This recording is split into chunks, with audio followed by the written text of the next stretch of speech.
All right. Awesome. Welcome everyone to this thing that we do sometimes on the Thursdays. Yeah, okay. Yeah. Well, I think I can do it better than that. Let's try it out again. Hey everyone. Hey everything audio. Hey everything audio. Literally, hey everything audio. Welcome to Everything Audio. This is the Tech Audio Chat. I am Dan Reynolds. And we've got a full house, like literally 5 cards here. We've got Charles Matthews, aka Scurid. Scurid. Okay. However you like. Patrick Hart, aka Tapes Club. We've got Aaron McLaren, aka Minus Kelvin. Ooh. And Eric Buchholz. AKA the Bucks stops here. That's right. I just came up with that right now. That's your new nickname. Brand new novel nickname. Yeah, welcome. So we've got a lot going on. But I think almost all of us except for Eric has something to show that they want to share. But we want to make sure we give time to our new hello everyone new to the thing. Charles Matthews here. Yeah, Welcome. Yeah, I think it was we've actually been talking about having you on the stream for a while, Charles, because Cool. You do.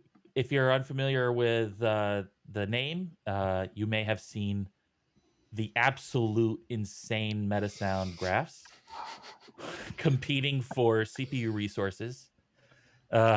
So like it's what's cool. I think this is. I mean, there's one thing to release an album entirely made with Metasounds. It's another thing to do it again.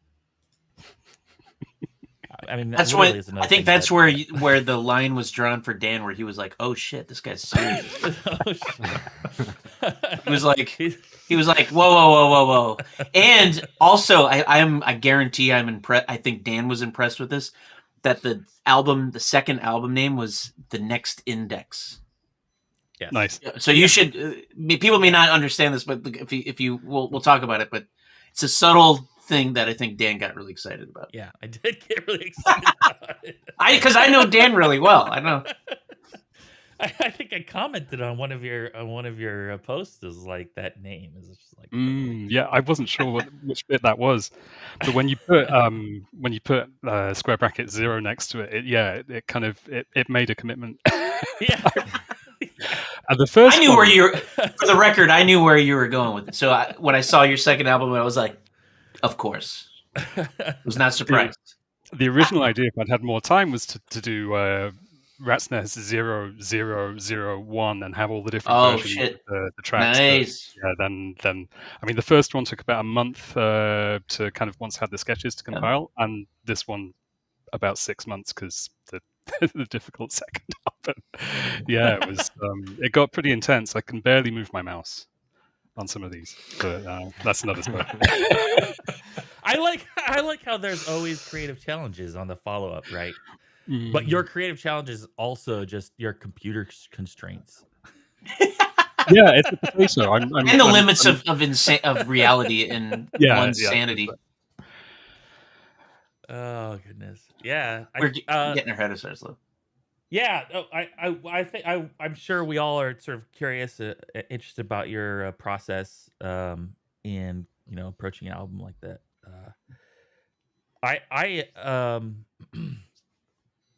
I'm sort of curious about like the thought process, even deciding to do it.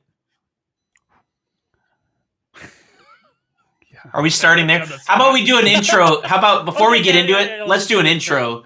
Okay, that's fair. That's fair. Yeah. I also haven't done our banter. Like we usually start out with banter. Like, yeah, we got to give time for like people to settle into this. Well, here's how I'm going to start with my banter. Is I am drinking Fourth West Whiskey Company Spice of Life. Nice. This is where I'm at right now.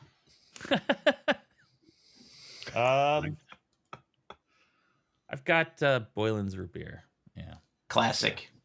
Yeah. Eric, what are you drinking? I've got some hot chai.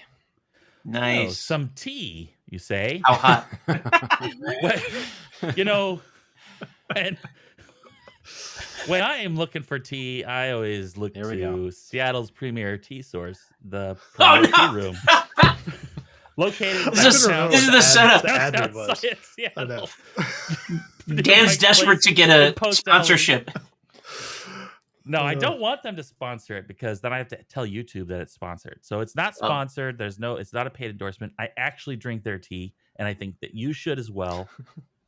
And never tell them that I do this. I think it's really funny that I do this. I've been there at I'm least Patrick 3 Hart. times already. Yeah, Patrick, What are you drinking? long-time caller, listener, first-time caller. Second time. I have a limited edition 365 brand Nice. LaCroix knockoff. It's blood orange for the season, so Nice. it's nothing too exciting.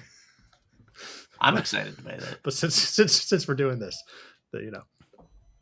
And Charles emerging from the darkness. A flask of I don't know what it is. It's a pucker tea, decaffeinated, organic, All It's right. good. Nice. licorice in there, which is always nice. Unexpected licorice notes. Ish. No, just licorice. Well, no, not yet. Nice. Yeah. There actually, there was a quick announcement that I did want to do. Now that I'm thinking about it.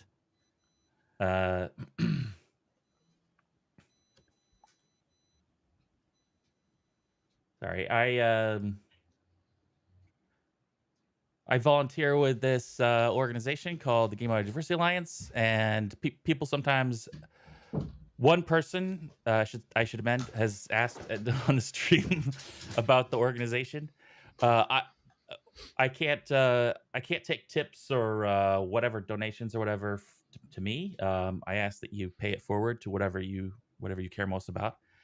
If you don't have something specific in mind, this organization is really lovely. And we've got this coming up this Giving Tuesday, which is like a global fundraising event. So I got links in the description, I think. So December 2nd was 2 days ago. Sorry, yeah, December 2nd is the kickoff of a Oh, okay, event gotcha. sorry. You can still donate. If you work for a game company, there's a real high chance. Well, other company. If you work for a corporation of some kind, there's a high chance that your corporation does donation matching. Ours does, and it does so through a special intermediary service, which vets charities. Ours is called Benevity. A bunch of other game companies use Benevity. Whatever your thing is, but yeah, that's a way to multiply your impact. So yeah. Sorry, Sweet. I just want to do that. That was like serious thing. As opposed to everything else we talk about on this stream. Yeah. Yeah. I'm serious all the time. That's true. That's true. Yeah. So okay. Well, so my thinking was we'd start out with Charles, since I feel like that's probably the most interesting thing. Sorry, everyone else, including me. But I also suspect that it'll be a little bit more fluid in terms of like the flow of the question process, how we're sort of chatting with you about it and what you're sharing. I've got something that I can share. I've got like someone asked about my modular setup, and I can't show my big thing because I'm doing like housework, and that all that stuff is sort of packed away. But I do have like a little skiff, and I could talk about that. And Patrick's got something he's been working on, which is always exciting, and we've already seen a sort of sneak of it, which is kind of cool sounding. And then Aaron's got something he discovered that's kind of cool to just sort of learn about. Y'all have done actual hard work. I just was messing around with some shit, and I was like, "This is kind of cool. Hey, I could show this." And it's a little depressing, but also kind of interesting, and maybe a productive use of AI. I don't know. So yeah. So if my thing gets bumped, I won't be sad. So just FYI, if we end up spending all the time talking about your guys' stuff. Well, and I think Charles, you're the only one that's not West Coast, so it's later for you, I think. So that may you're in Montreal, right, or something? Yeah, Montreal. Yep. It might be easier to sort of front load you anyway, so that if you get tired and want to take a nap, it's past my bedtime. Already. We can tell. All the lights are out. I think it's clear that you probably you do all of your great work in the dark, quietly. We just know that this is your setup. So this is where it's at. Cool. Yeah, I'm like that. There's great focus, right, when there's just the glaring monitor screen against the endless, vast darkness of the room, and your rat nest that you're building. So let's give Charles a big intro. Like, do you have a link? Do we have a yeah? thing So I put just in like show. I put in the description a little link to Charles's Bandcamp. The links to the albums, the 0th album and the first album, and a little bio as well. So yeah. Do you have can you share actually maybe Charles, if you want to show it. I want people to see your album cover. This is the thing. That's a good idea. Sure. Yeah. I want people to see this because I fucking love it. Sorry, I love it. We can swear. I forget. We can swear, right? I've sweared. Yeah. I like the way you laughed at that. Well, I categorize it as adult, not for kids on YouTube. So. Because I'm a regular guest, probably. Yes, exactly. I don't know. It's just a hassle if you don't like. There's a whole bunch of stuff that you have to care about that I don't want to care about. But yeah, the album cover is really, really creative. Are you getting it ready, Charles? I don't know what you. I think he's sharing a screen. I'm sharing because I was sharing the window on Unreal, but I can stop that. No, but you could also do okay. I was could just gonna say you could share it on the computer you're on now. Right or no? Yeah, this is already. You know what you can do is you can share media. Ooh, okay. And that could be a picture. I'm gonna share a window with the Bandcamp. There we go. There you go. Yeah, nice. So that's it. It like the thing I love about it is that it's Metasound graph insanity as modern art. There's something that I like about that. These are Metasound graphs. Yeah.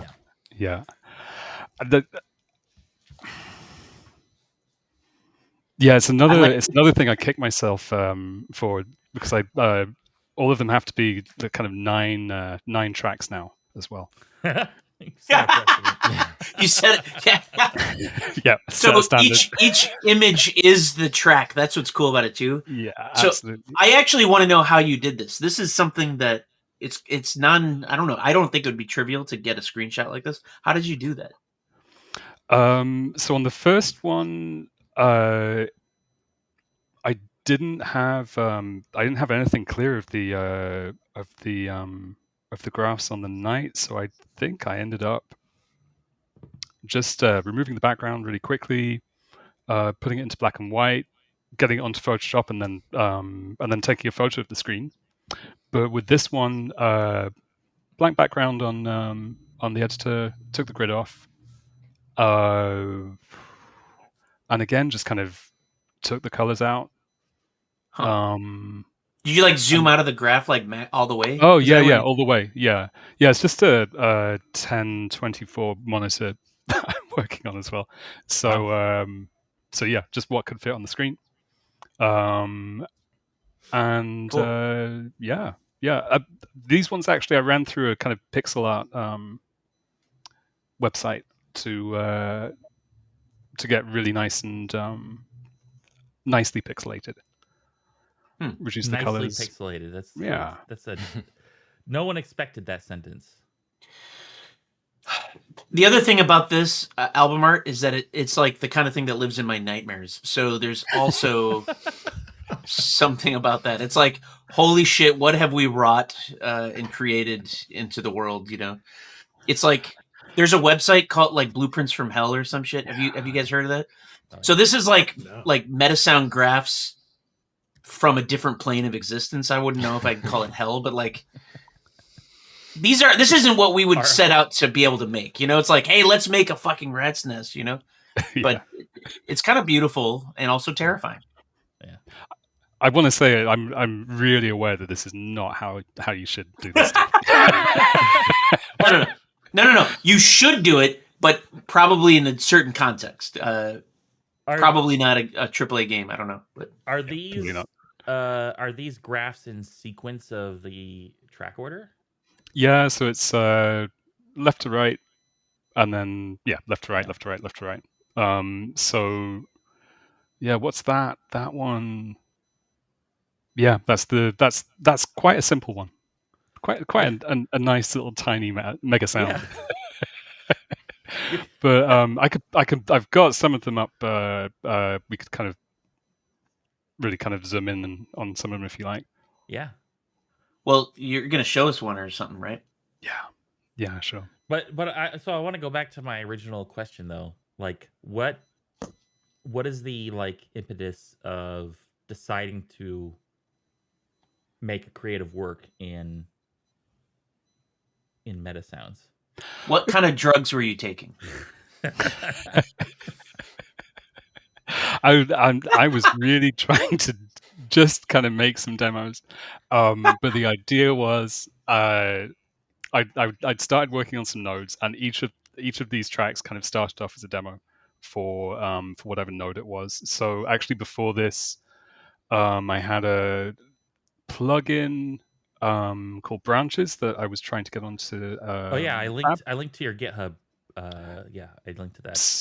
So just to do that, I made a few little kind of little sketches and tried to give them a bit of personality. Just kind of basic concepts, like I can't remember what was on there, but phase stuff or like cheap procedural wind, that kind of thing. But they started developing a little bit beyond that, and then at some point, it was actually after seeing one of your videos, Dan.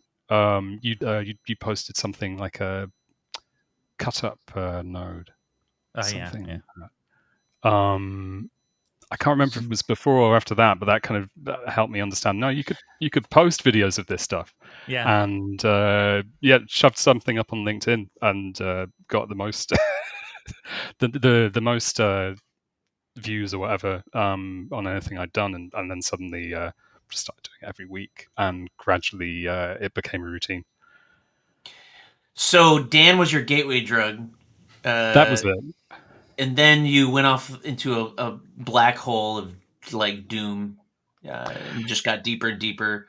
I'm imagining an indie film right now in black and white, where like you do a status report every day, you know, where you restate your assumptions, and those assumptions are Metasounds can make music. I need to make more Metasounds. You know, and it's like some kind of 90s techno in the background. That's what I'm imagining. Artfully black and white. Yeah, exactly. But where's it all end?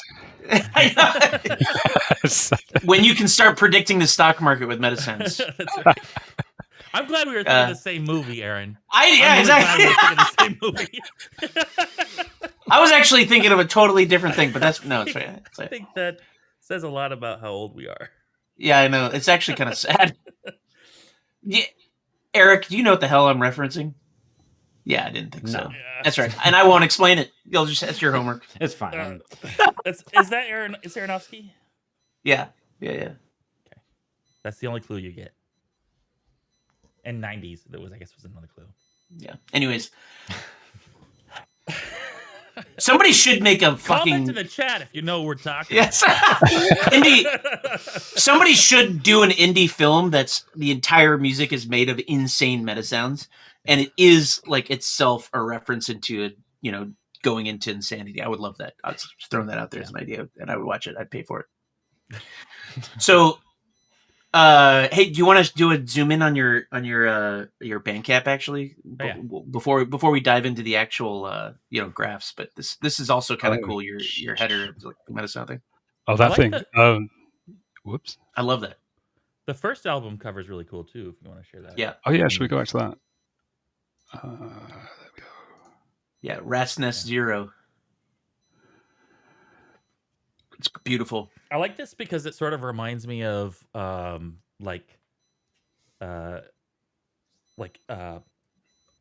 parchment, like old parchment with like the colors, yeah. like Nice. Anatomy studies or something like that.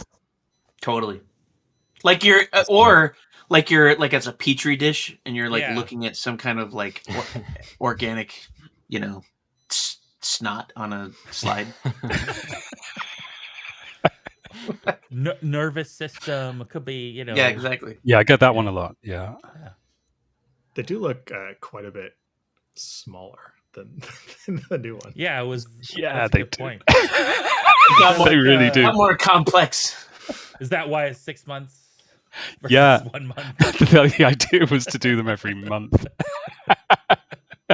But this is the problem with anything like this. I think once you get past that first one in a series where you just want to like get stuff out there, I think you should really have a couple lined up at least, because then the pressure to kind of, well, not the self expectations or whatever, to actually do something more and more musical with it. It gets a bit. It gets in there. Go on, Dan. Sorry. I have so many questions about procedural concept and design, and like how much of like concept do you go into the process with, you know, like setting out with specific goals, and or is it more of a discovery process where you're sort of like feeling out, and like how do you feel about like distinction? You know, especially in procedural design, sometimes your patterns can sort of be returned to, and then you sort of have very you know, systems. And How about this? I'd like to ask a similar question, but maybe podcasty, which is: do you approach it as an architect, or as a chemist, or as a biologist growing, you know, stuff on a slide, or a jazz musician? You know, like what's your you know, approach? You don't have to put it as that. That's kind of my thinking. It's worth noting a bebop reference that the original Trigger name was Bop. That's true. Triggers were for a good 6 months bops. Yeah. As opposed to bangs. Yes, that was yes. You get it. We were like, we got to come up with a cool thing like bangs, but not bangs. And we made it meta sounds. It was bop. It was bop, and we had written code and everything, and it was like bop it, bop, bop, bop, bop, bop. You know. And then there was like this sort of like cold feet on going that far, and I was like, let's just call it Trigger. Let's just call it Triggers. But like, it could have been bop. There's a parallel world where it was bop. You know. Nice. What's your opinion? Should we have gone with bop? Oh man, I don't know. Alternate reality. So I guess Dan was asking, what's your process? He just wants to know about the process. That's a good question, though. Like, in terms of approaching it, it's listening as much as possible. It's really concrete, and the tracks are a lot more concrete than I'd probably want to present them as. It's procedural music. That's running through it, but I'm listening back. I was just listening to one without the cutoff for the first time just before this, just to see what would happen. And they do go on, but I find myself having to put in like a really concrete time. And if I'm approaching anything like this, I want to try and think about the structure as early as possible as well. Because it's the same like producing a lot of electronic music. You can end up in a loop really easily, or you can end up in the opposite of a loop really easily, where you're just you've got the chaos. So I think I'm always thinking in terms of integrity, trying to get some integrity in there, and kind of moving back and forth between things being coherent and not. And I guess always trying to have some sort of polarity or some sort of spectrum that that I can play on, whether that's kind of tonal, atonal, or rhythmic, arrhythmic. Just really always thinking along those lines. But it's the sort of process where you can spend a long time with it, and you end up just listening to yourself doing it, even though it's non-real time in terms of listening to it. I guess in 5.7 you've got the real time preview now, but I'll be listening to the playback, working on it, and then I have to kind of stop. 2 minutes later, listen to it again. But through that, I get quite attached to the structure. And, if there's a specific order of things, then I do like to build it in. The other weird thing for me about this whole thing was that I think it would be, and Patrick, I know you do this a lot, kind of doing it live. It would be a beautiful thing to kind of to do live. But I ended up, for some reason, wanting to make things that were more like automatous. And there's no input. There's no kind of live like manipulation on it. And that became a kind of thing of pride, I suppose, as well, just to kind of not play it.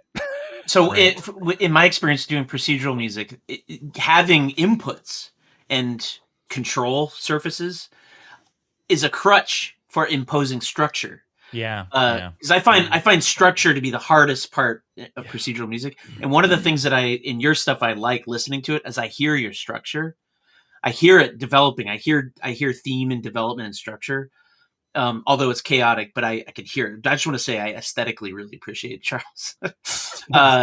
And I hear it develop in thematic, and we need to play it for our audience. We are the worst people in this scenario. Because a lot of people are just like, what the hell are you talking about? Like we need to do a demo. We should do a demo and then talk about it. Yeah. But I just want to finish my comment please. Because I do a lot of procedural music too, and structure is the hardest thing. And so I very deliberately, even with my modular synthesis, it's really hard when I'm pointing to off camera here, but I've got a mod thing right here, my stuff. Anyways, when I'm doing my modular synthesis stuff, I'm like, okay, I think in my brain, what are the things I'm going to control so that I can impose structure when I sit down to record the performance, Right.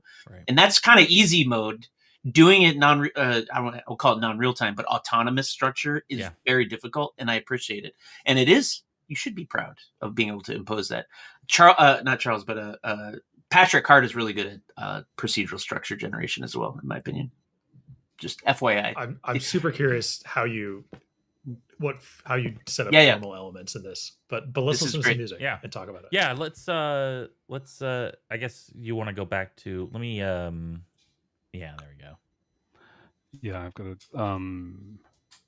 we had it working earlier before we started the stream, so clap if you want to hear the music. Exactly, Eric. It's like I'm ready. Just tell us to shut up. That you're here on the thing. You can just say shut up. trying to get some engagement going, get the audience I see. Warmed up. All right. Oh, there we go. Yeah, sorry. There we go. I haven't listened to the new stuff yet. Yeah, me neither. Oh, nice. Okay. So it started simple, then you zoomed out, and then there's the vertigo. Starts with the classic stereo mixer 8 with one plugged in, and then zeroes out to well, maybe I should hit play, and then we can take a look around. Is that working? Are you getting the sound there? It is, but it's mono. Is there a way to get stereo? Is mono? No. For me, it is.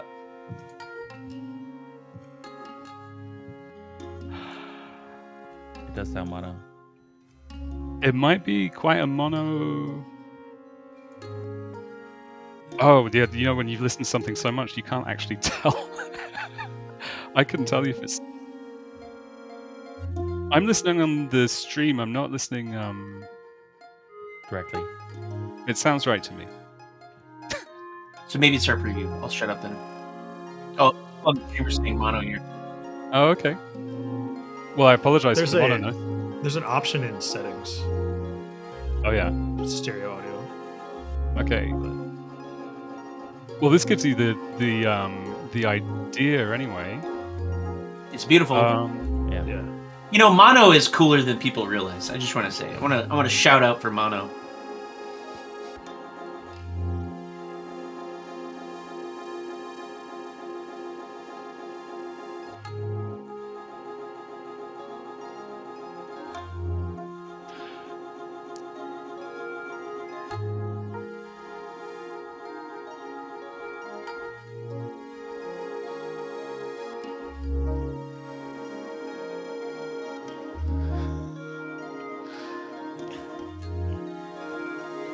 Tidying it up. I'm really embarrassed. Your album's called Ratness. Just give into it, man. This is part of the problem as well. That once things get really really dense, actually, I think I must have subconsciously picked this one because I can move around it quite freely still. I'm running this on like a mini PC, so it's got mobile insides, I guess. And I don't know what's normal. I don't know like to what extent you can fill the screen and expect to still be able to move about. But when I get into the bigger tracks, I wait about 30 seconds. This is not like a technical support thing, by the way, but I start waiting about 30 seconds for the next note to appear. I'll say this. Unreal Engine is built not for mobile CPUs. Yeah, that's what I'm figuring. So it's not even a Metasound thing. It's like the editor, everything. You're like just loading Unreal Engine is going to take a lot of memory and CPU resources. So, but it's become kind of inseparable from the process as well. I think it's kind of getting to the point where when I can't comfortably move around it, then I kind of know that it has to be finished. And then the decisions become like how much do I really want that next sound, especially if I need to start plugging in another mixer because I'm layering mixers. I'm not using the anything configurable on that yet. I love the idea of CPU utilization as a forcing function for structural composition. Yeah. So this is actually only 11% as well. So that I've really picked. So that's percentage CPU for the rendering, not percentage CPU of the like UX. Yeah. So Eric joked he gets 10% for audio, 90% for slate. That's probably true. Your CPU is probably dying here. Okay. Oh, I must have taken off. Yeah, okay, so this is what happens. This track's about 2 minutes long. I keep waiting for it to stop, but it's still going. So typically, yeah, I'll have a little... This is my kind of cheap way of there you go. building it in, putting in a trigger delay. I think I'm going to stop it, actually, for now, and then we can get it in stereo on the next whatever. But yeah. You're using samples there, though, right? You were playing some... samples. I'm sort of curious. What are we looking to in terms of the starting resources? Like, what are you bringing into the meta sound from outside? So samples are typically going to be just little one shots. There's a free sample library that I was using. What's it? Berkeley, I think. I've got just little one shots of some instruments and classic 808 or 909 stuff that I had since I was a teenager, I guess, in terms of samples. The same old whatever 22K samples of those drum machines. Keep it as simple as possible in terms of that. I'll get a few wave players together.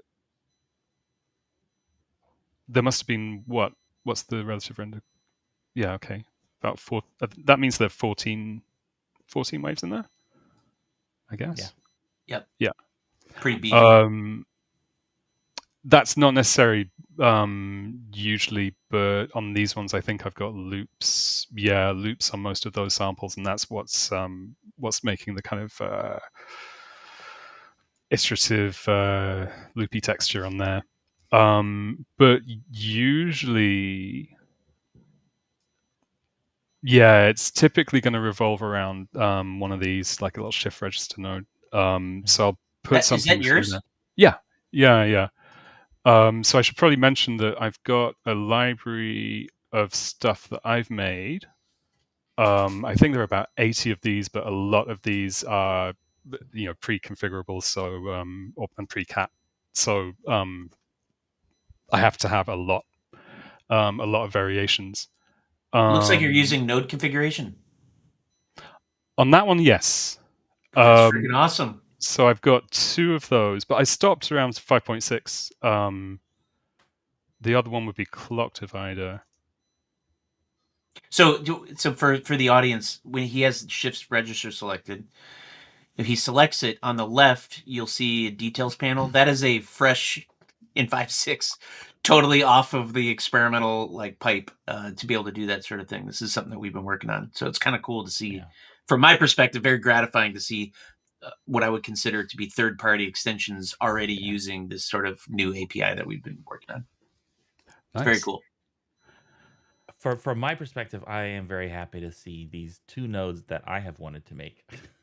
Because which ones? I like the clock divider and the shift register. Clock divider for sure. What does shift register do? Can you explain this one? So it's like a sample and hold, but you have 8 sample and holds essentially built in. Typically. And when you sample, the next time you sample, your output will drop down to the next one and the next one and the next one. There's probably a much better way of explaining that. How about one way to explain it as a sequencer? Yeah. Okay. Well, it's it's kind of a sequencer. It's like a store, right? So let's say you've got random values coming in, and then what happens is you've got like a train of stores that shift down. So you can have you could pause it, and then it becomes like a pattern, right? Or you could have it go, and then it will just sort of just drop down, and you could do stuff with that, which is cool. I don't think I fully understand it. Can you go back to a classic one would be like the Turing machine, which is like a popular module that does that. Oh, I mean, it's obviously a modular synth concept, but no. Well, let's put it into practice. So if we put in a shift register on a graph that I can actually move my mouse in, and we'll make a performance. What do we call that? Trigger repeat. By the way, it's kind of wild for some reason for me to see the Metasound graph without the grid. Oh yeah, I actually like it, but I originally wanted to have that as a default, but I can't remember who it was. But they said the grid is used so people don't get lost in their zoom level. Oh, nice. I can't remember. It was someone who was a UX designer explained why people have grids on graphs.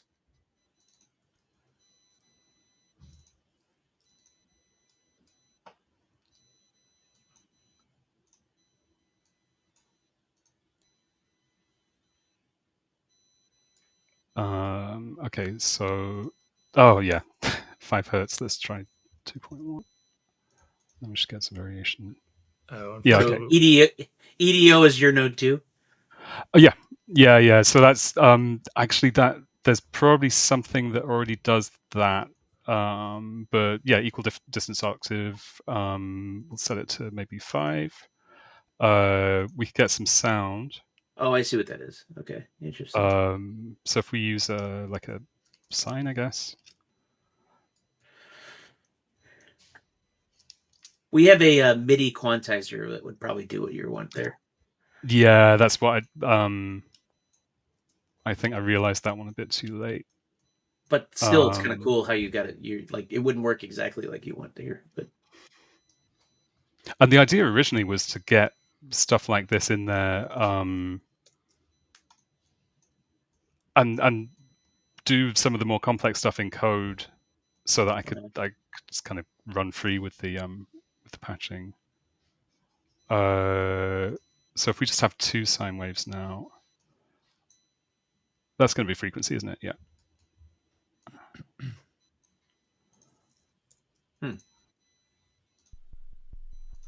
What have I done wrong? What are the frequencies? They're very low. So let's put that up to 90. So the output of your LFO is your MIDI number? Whoa. That's... What was that, sorry? Maybe somewhere in between. Your LFO output is intending to be like a MIDI number? That should be a frequency. Oh, the LFO output, yeah, should be a MIDI number, but I've shot myself in the foot by putting the divisions down to 5. So let's put it more MIDI style, something like that.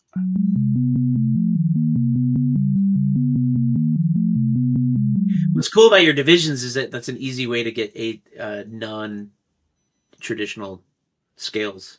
Yeah. You set that to be like 10, you get like microtonal, right? Yeah, Exactly. It's cool. It's very cool.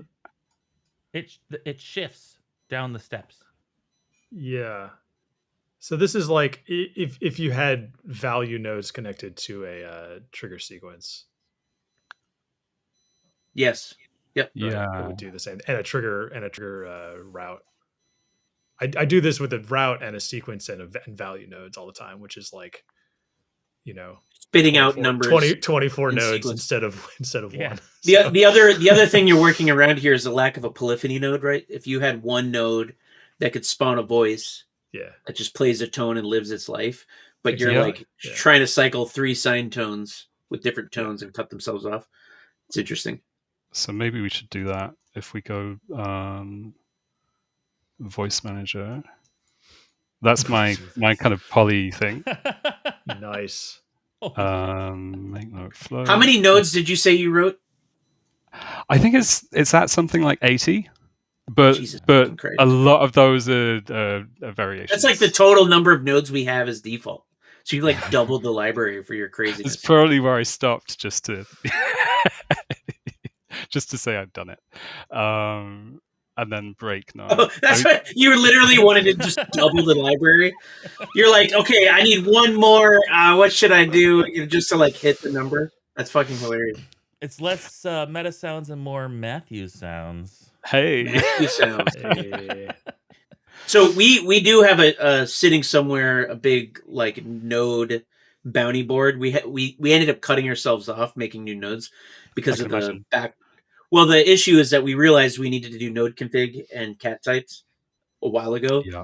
And the more nodes we built without that, the more we'd have to like retroactively like get to work. So the idea is once we've decided, okay, node config is working fully, you'll see a whole bunch of new nodes coming out. We'll like theoretically open up the doors to making more default stuff. So just FYI, that's why we stopped, because we're like, this is good enough for now. I think people can do cool stuff, but there's a lot more. As you've demonstrated, you made 80 more nodes. Well, yeah, and I stopped for actually similar reasons when I saw that Cat, Cat and the configurable were on the way. It kind of I didn't want to go too far, and this actually came to be quite like a nice collection. I haven't felt the need for much more than this. I'm just trying to think if there's anything really, really interesting in here, but I don't think so. Oh, this one could take the computer, the CPU up to 100%. But that's not I like the way you picked that. You're like, yeah, did you just put like stages 99 or whatever? Like what that? What's it go up to? Oh, it doesn't say. Probably 1024. I don't know. Let's try it. Well, what does this do? Impulse. Whoops. Input. Is it a like a? It's like all pass. It's an all pass filter. Yeah. So it does smearing. Yeah, pretty much. So this Paul stretch. Yeah, like a phase vocoder thing. Yes, so there's like a real time Paul stretch. Spread out the phases. Oh, is that how that works? Okay. Paul stretch is basically a pitch shift, but what it does is it shifts it down but shuffles the phases so that there's this sort of like smearing effect. You could probably combine this with a delay pitch shift node, pitch shift really, or something like that does a real-time pitch shift, feed it through your phaser, and you might create a really interesting granular cloud sound. Maybe, I don't know. Whoop. Oh, sorry, YouTube. Okay, here we go. Oh, those beautiful clicks. Mm-hmm.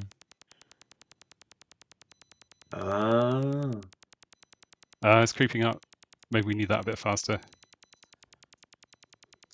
I'm hearing it.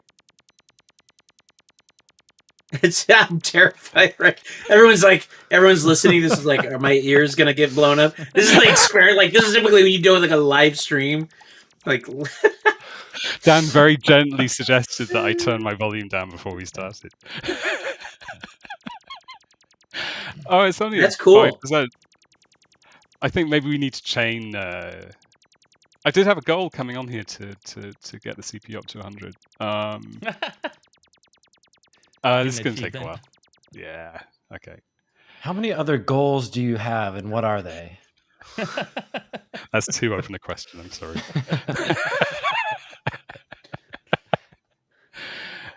I like it though. Let's try that one. There we go. Ooh. Hello. I like that. That's not bad. Yeah. What's the oscilloscope look like? Yeah. Quite boring. Where is it? Why is it so Why does it look small? like that? Yeah.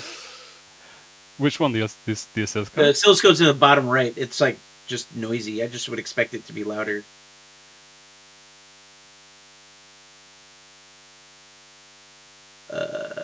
We're scaring people right now. Oh yeah. Oh yeah. Ooh. Making progress. I like that. Well, it's only taking us up to 20. Come on. It's gonna sound really good once we hit 100 gigahertz. It's got a bit of a Doctor Who vibe. Yeah, we got how many dimensions are we teleporting through right now? Oh god, yeah. Do you want to come back to me? I'll just just sit there. We'll just carry on talking while you. So I do want to say while he's working on this, and there's the sound of insanity going on, is that I actually gave a talk at the Audio Developers Conference a couple weeks ago about meta sounds and stuff, and I had a slide where I showed one of Charles's pieces, and the audience, I think, I got a good turnout. I think there was a, what am I looking at? there was like a what? And it was really cool. I said, here's a practical example, and then the slide context was, here's an impractical example. It was awesome. Yeah. An unrealistic meta sound. Yeah. I reached out to Charles ahead of time and asked if I could do it. So just FYI, I did get permission. But, almost there. This feels maybe like This is the one. What your brain feels like when you get a root canal. Let's go. Oh, what? We cracked it. We've reached a different dimension. We've done it. Take a Nice. screenshot. Take a screenshot. We have achieved liftoff. We have punctured through the CPU barrier.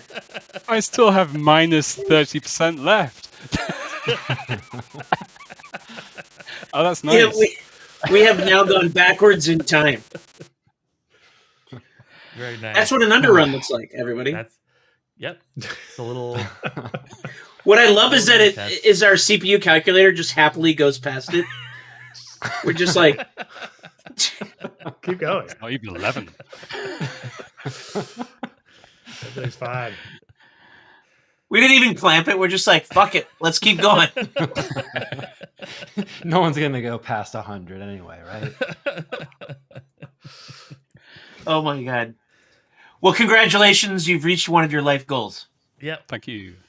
You've achieved critical velocity on a live stream with the developers who made the damn thing. Sweet. Hey, so how if I can go back to asking a question about the about the not quite blown up meta sound, how different would it be if you played it back again? Like how much Like one of your other pieces, not that last one. Well, yeah, because you were talking about, your feeling of compositional autonomy and.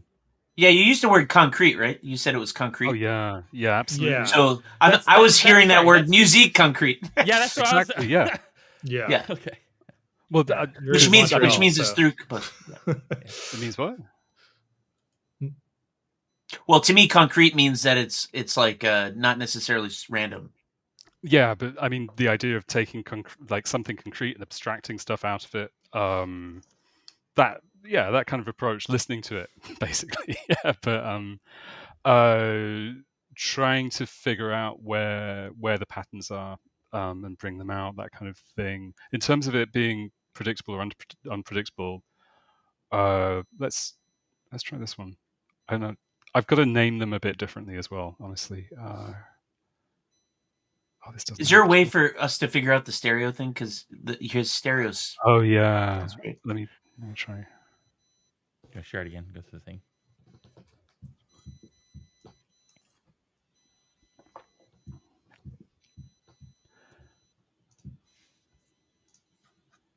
That buffer is buffing as hard as it can.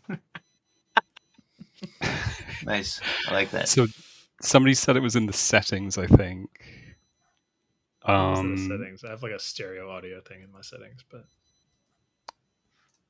yeah, we weren't sure how much that influences. Oh yeah. By the way, that last demo, I'm sure there's thousands of people in our audience that listened to that and thought, I need that in my video game. Yeah. Share screen. Our vast audience.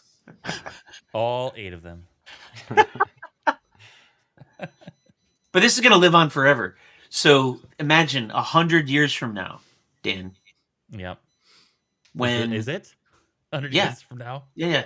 I'm calling it now. There will be statues made of all of us someday. Oh, okay. Where the fate of the world. That's not just will like be false, like. No. I'm about to do another reference for the young people. The fate of the world depends on the music that we make collectively. And in the future, societies will be built around meta sounds and what we're making here. And there'll be statues. People will be going back and forth in time, etc. And they will be looking at this video in the future. Millions will be looking at this to see what's going to happen and transpire for the future. That's my prediction. When it started. Yeah. I think those statues are just our fossilized corpses.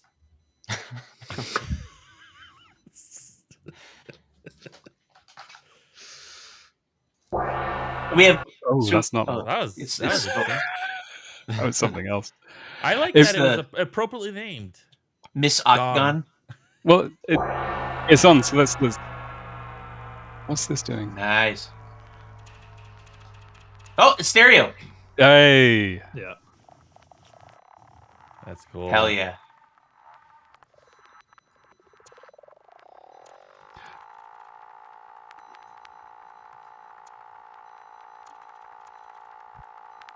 Just trying to see where the seeds are.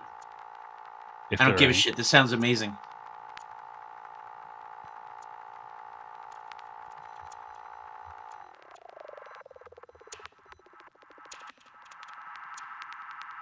Now I wish you were a little louder. Will that respond in real time? Oh yeah, there we go. Sure will.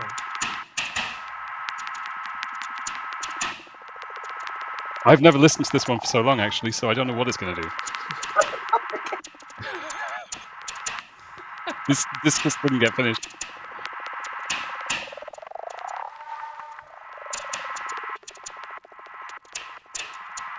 Well, I will say I like it.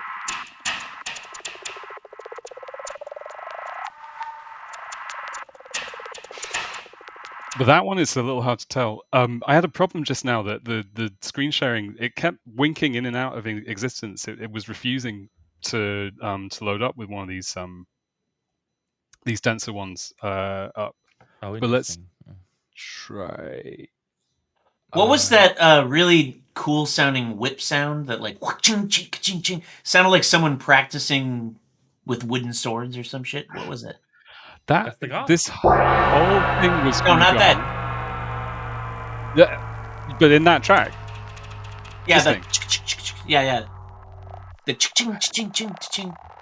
Well, let's see if we can trace it. I don't know. What's going on here? We're starting here. That's controlling the pitch. Do you zoom back into his thing, Dan? This is a lesson, by the way, to document your meta sounds. Yeah, use a freaking comment, Charles. Yeah, well, if the comments wouldn't slow it down. He's got every CPU shred needs to be reserved. You know, you can turn off graph visualizations. You know, FYI. Oh, I like that though. Okay. Okay, so we've got to repeat. It's probably these vocoders. So we're playing back. Oh, hand claps for some reason with a pitch shift. That's a fold. So we're kind of iterating up, folding that. That's going into the start time on the hand clap. I don't think I can answer your question, to be honest. Somehow that is more satisfying than the answer to my question. There must be. I love how your nodes are just overlapping each other. What the hell, Charles? I don't know what to say. I don't have the excuse on this one. I know, it's so jacked up. Look at that biquad. There's like 4 fucking nodes on top of each other. You're like, fuck it. I don't give a shit. It's like when you like go to someone else's room or whatever, and it's like, don't touch anything. I know where everything is. Exactly. Yeah. In the corner is a pile of dirty clothes, and they're like, "That's clean. That's clean clothes over there." If they're on the chair, they're clean. That's the rule. Well, I think it's probably these things. So you use subgraphs. I do, yeah. You do, in fact. So it gets worse if you were to expand them. We were actually debating if you like knew about meta-sound patches. God. No, that's the subgraphs are actually really beautifully organized. Did someone else do this one? No. No, it's because those are the ones that are reusable. Yeah, this one was ChatGPT. Yeah. Oh, wow. No, it wasn't. Well, I give up. Well, I love your glottals. Yeah. Those things, those glottals. How are you doing the glottals? Or is that another unanswerable question? Which I'm saying the glottal is hello. Yeah. Follow the notch filters. Those biquads are filters. Doing it. Yeah. Is that done through trigger? Like Foreman's? No. So when you do it with your voice, you go like, ow. The little pops. That right there. Yeah. Those are glottals, I guess. I just want to know how you do it. Are you essentially doing those with triggers or are they samples? My guess is they're triggers. They'll be triggers. They'll be sample and hold. Probably on the biquads on the bandpass filters. So this is the sort of thing that is not possible in Max MSP or other environments to get that level of precise event control. Yeah. Oh, I've got one you'll like actually. Yeah. Let's go for Oracle outro. We've also got some questions from the audience. Oh shit! Yeah, Matisse asks, other than being outside of a DAW, how does doing this in UE influence impact what you create? Well, there's that whole trigger thing. So sample accurate triggers. But maybe so what do you find to be different in your systems compared to other systems. Yeah. There's I mean, seeing the graph is a big part of it, to be honest. Like, I don't know many systems that have this kind of visualization. I mean, like, how about this? So there's the DAW thing. I think that's probably easy to answer. You have precise procedural control. That's not something that's easy to do in a DAW. So that's an obvious answer. But the one is like, there are other graph systems. There's Super Collider, but it's not visual. So you answered that. What about Max MSP? Like Metasound versus Max. Have you ever used Max MSP? You know what I'm talking about? Yeah. So I assume you have, because you came to this really. But so Delta, like, why Metasounds over Max MSP? Or like, it's funny because it does feel a little bit restrictive, probably in some ways in terms of the graph. So the abstraction in Max MSP is a lot easier, a lot more kind of smooth. No offense, but it kind of being able to get variables. Yeah, so Max mixes a scripting runtime and a DSP runtime. Mm-hmm. You have a Max runtime and the signal processing, which are in the same graph. Yeah. Metasounds is just MSP. So that's why we don't do the same kind of logical control that Max does. Yeah. So why are you doing your albums here and not in Max?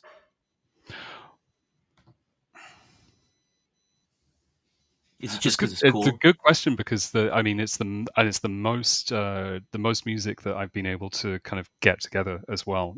There's something about it. I think there was the lure of kind of getting the interaction in there and doing stuff in an engine where, like, breaking out into visualization and vice versa is going to be a lot more integrated.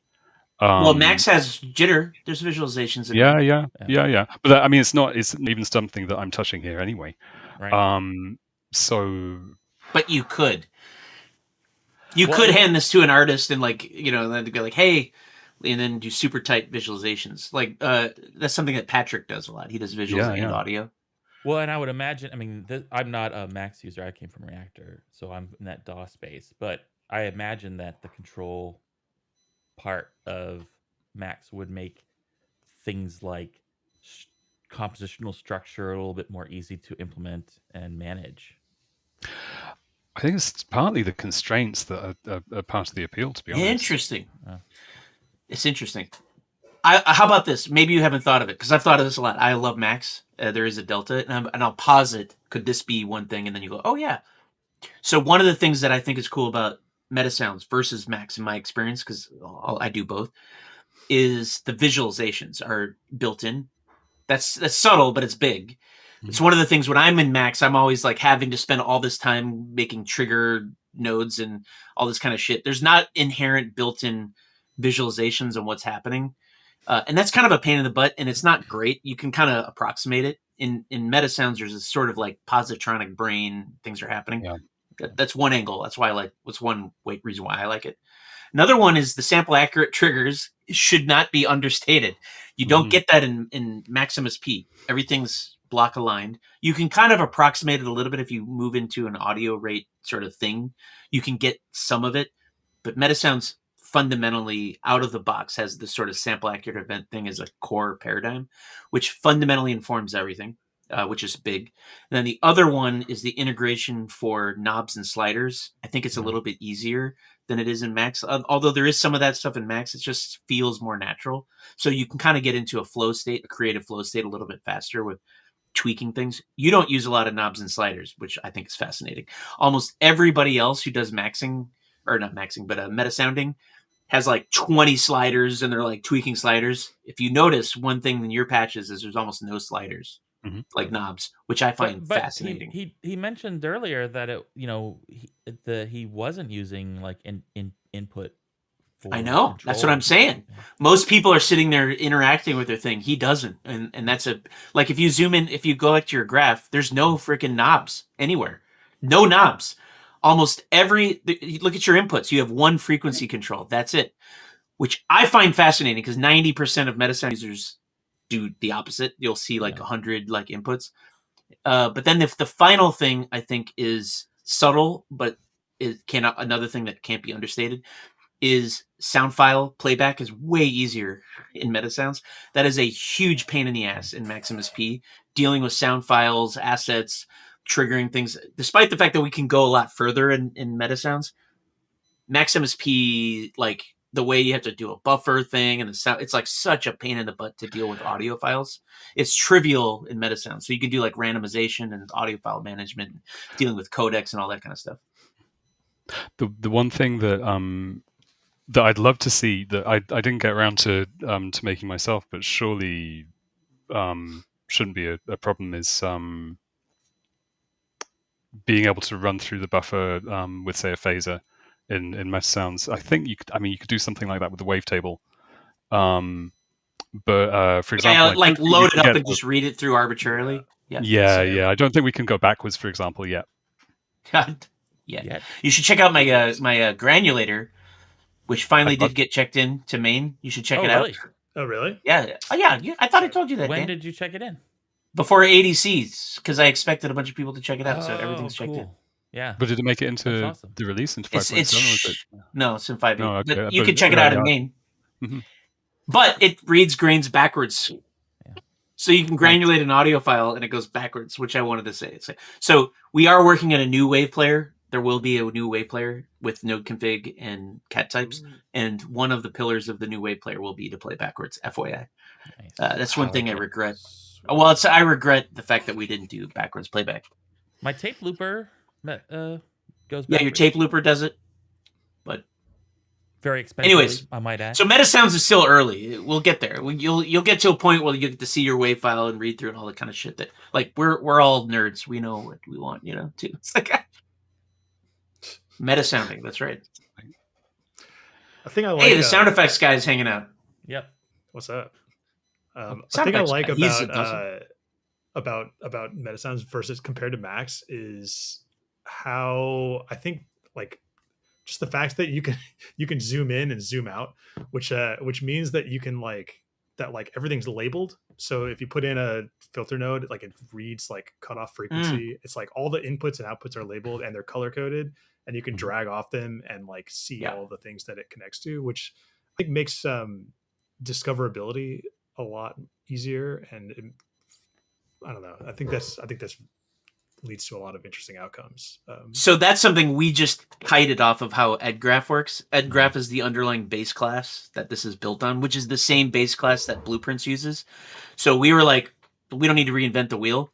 But I agree, Patrick, that it sucks to like the top down thing in Max, where it's like, it sucks. It totally sucks. Like a little, it's got 8 like little gray dots. It's like, okay, which one is which? I don't know. I gotta look. You gotta like hover over. I haven't used this in a while, and it's like, sucks. So there's a whole bunch of shit that Max does way better, and we're still inspired. Like message passing is a big thing that we would like to figure out a way to support. We're probably never going to incorporate a scripting runtime, FYI.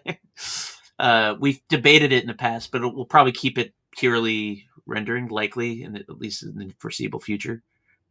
I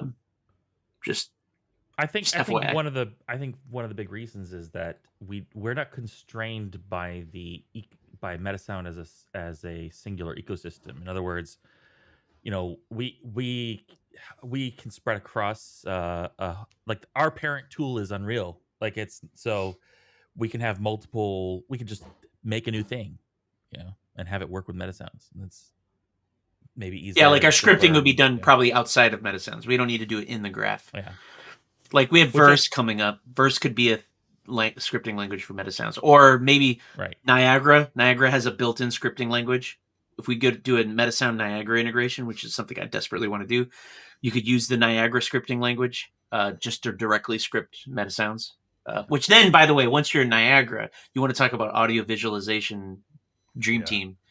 Then you got, if you haven't opened up Niagara, audience, everybody, sound effects guy listening, check out Niagara. It's amazing. I think from an audio perspective, if you were to open it up and think about it from an audio mind, it is amazing. I think it's one of the coolest tools I have ever seen in terms of dealing with LFOs, like parameter automation.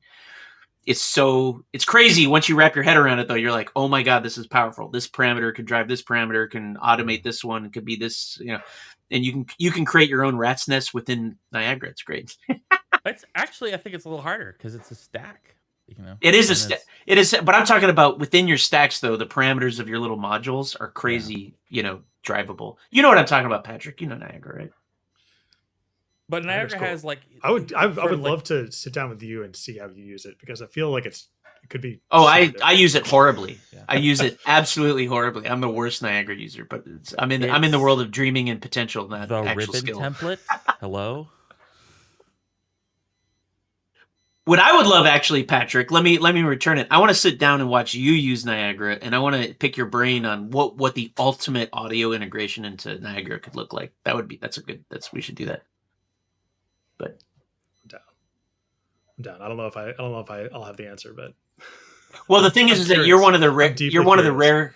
There's not very many people who know both domains. I know you're probably stronger on audio. My assumption is, but like enough to do cool visuals and audio, and so from a hybrid class mindset, you would be a good person to talk to in terms of audio and visuals in a tool combined.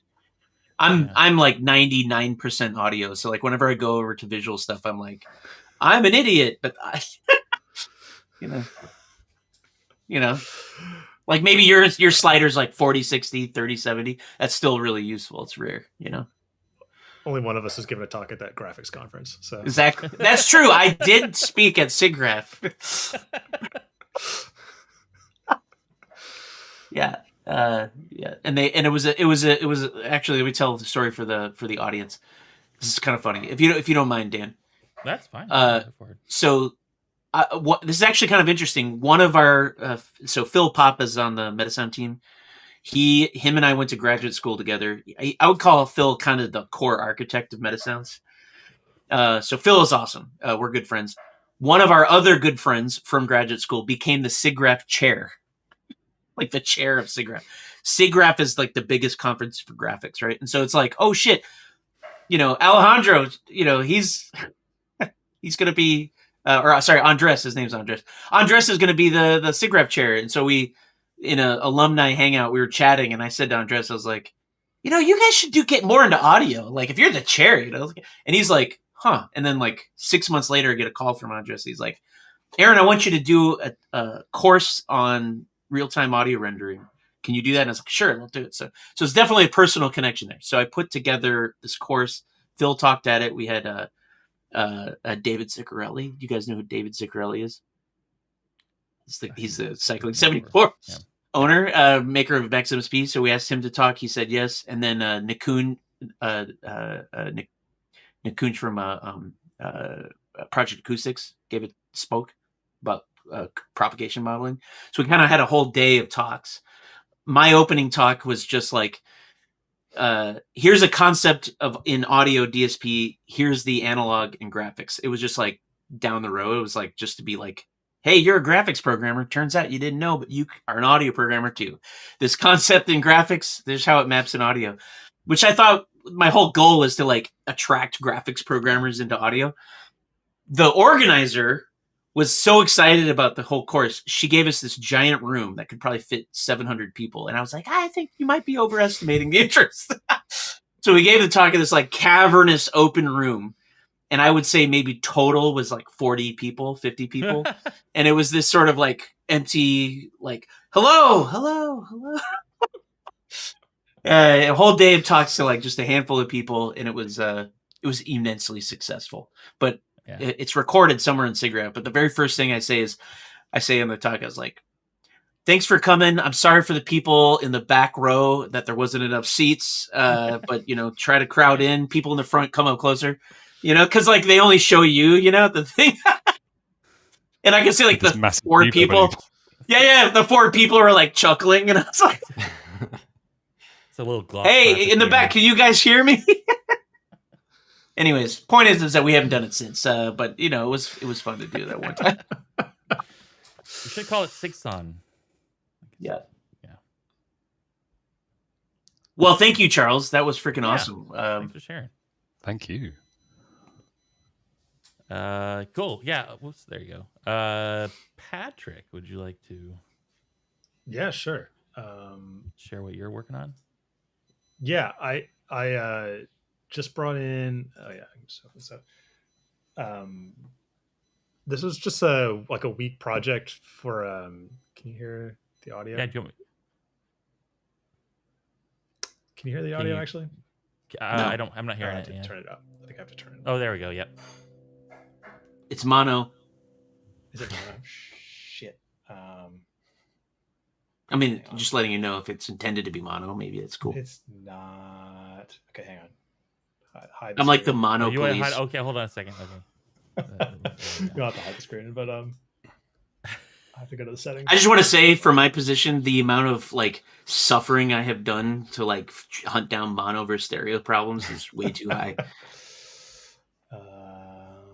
The best is when it's just your jack isn't seated correctly. Yeah, I mean, it could be there. I may have That's the best. unplugged it. It's like, so I am actually on a little shitty jack here on these fancy headphones. Screen entire screen. Oh no! Wait, shit. Hang on. Okay. Yeah, you tell me when to add it back to the scene so you can. So close. Also share system audio.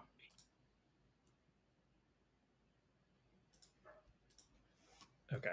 Ready? Add it back. Yeah, let's see if this works. Ooh, nice. There we go. That sounds great.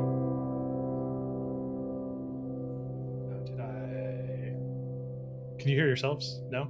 Nope. Yes. Oh. Wait, what? Yes. Can you hear yourself? There's no Like, echo, is it right? Slap back? Okay. There's no echo. Yeah. No. Okay, cool. So this was just a there was that epic game jam like last month or something, and so this was it was a week-long game jam. So this is something I made for that, and I thought it has a kind of a funny audio system, so I thought I'd bring it in and you guys could tell me what I did wrong and how you would do it, because I made some weird choices. So I did this whole thing in a week as a solo project, so be gentle. But so anyways, it's as you can see, you click and drag to create an orbiter. I'll just try and like walk us through this real fast. So click and drag and make a little orbiter. Is the frame rate atrocious on the stream? It's all right. It's passable. Yeah. I do like the fact that your sphere is oblated. It I think shouldn't be. It looks smooth on my laptop, but I guess we'll just go with it. Ablated. So, Yeah, it's an oblate spheroid, much like the shape of the Earth. like a football. Aaron has a It shouldn't be. I don't know why it's so slow. There's a way that I can improve this? Lower the resolution. That's like the only thing. Like lower your screen resolution so it doesn't have to do. Like we're capped out at 1080p anyway on the stream, so that's just the sort of. It's working. It's fine. Just move on. It's fine. All right. So, anyways, you can create these things. They can crash into each Whoa! other. As you can see, you score points. You can unlock different axes. So I'll do that now. Very Patrick Hartian chord progression there. Yeah. You have a characteristic style. Yes, this one's in Lydian too. Don't. I know. This I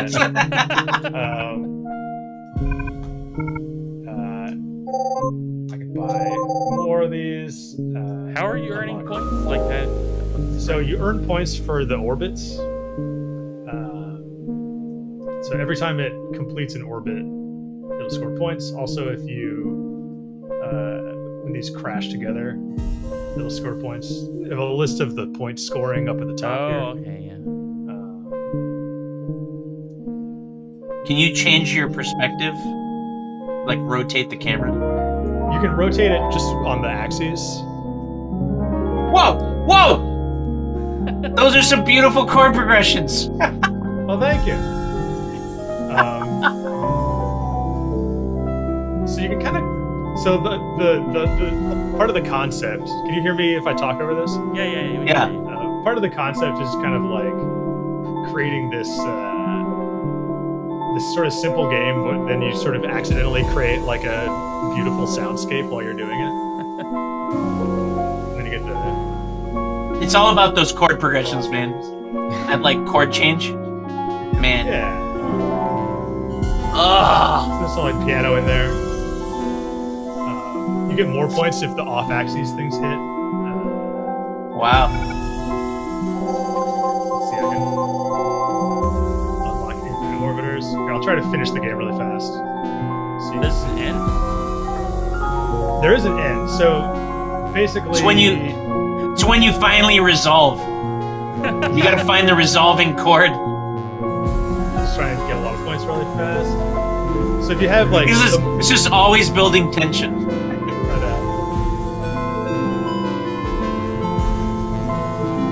So now you can see in the lower right, costs a billion points to finish the game. I think I can get really fast. You have this like multiplier that increases the more you have going. It's like a cookie clicker. I like the pitch shift, by the way. Yeah. Like, kinda like The nice beer. Bend. Yeah. Yeah, the pitch bend. I'll walk us through this in a second here. Let's just get to the ending. Is there? We're going to talk about voice management. We're going to talk about voice management.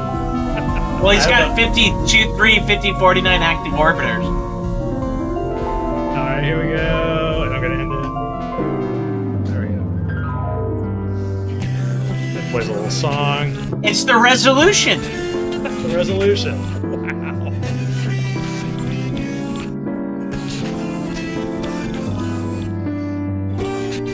What the fuck, Patrick?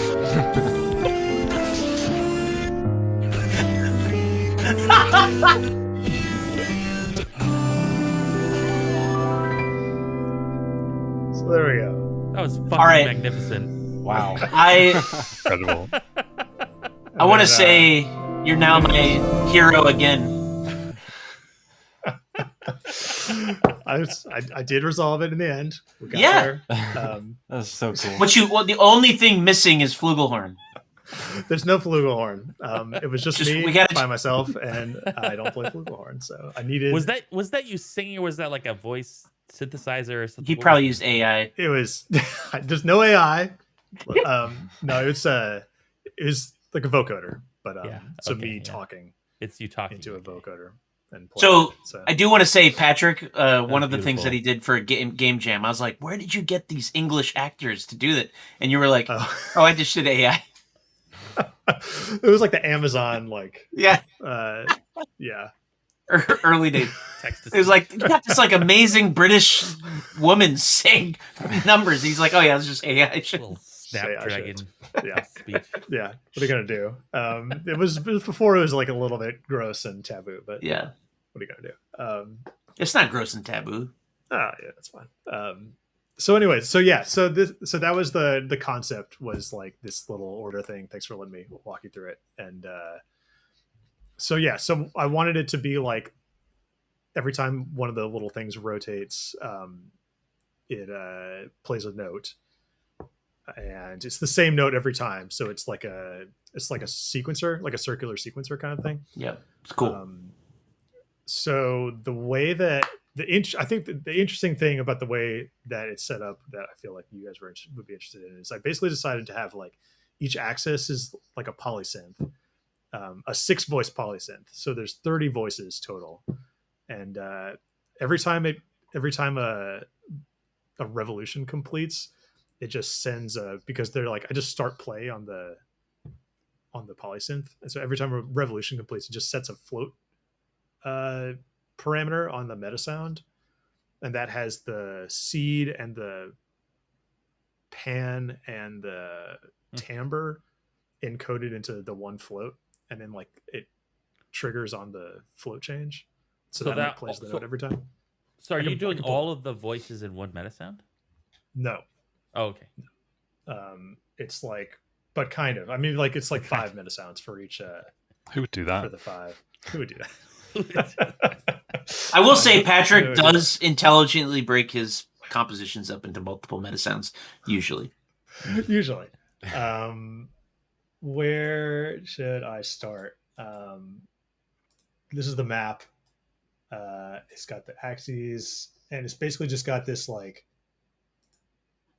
the object manager. Okay, yeah. So add all synths to an array. So I have the 1, 2, 3, 4, 5 synths for the 5 because it's like a different sound for each axis. Right. And so if I open one of these up, it's like this is like Charles's node. But the one node. This is the one that I was talking about. Is like, yeah, this is when you have this one node that does the thing that like my 24 nodes do. So basically, you know, every time this changes, I think I can play this and it'll work. Yeah, make this like bigger, like 1,000 or something. Mm-hmm.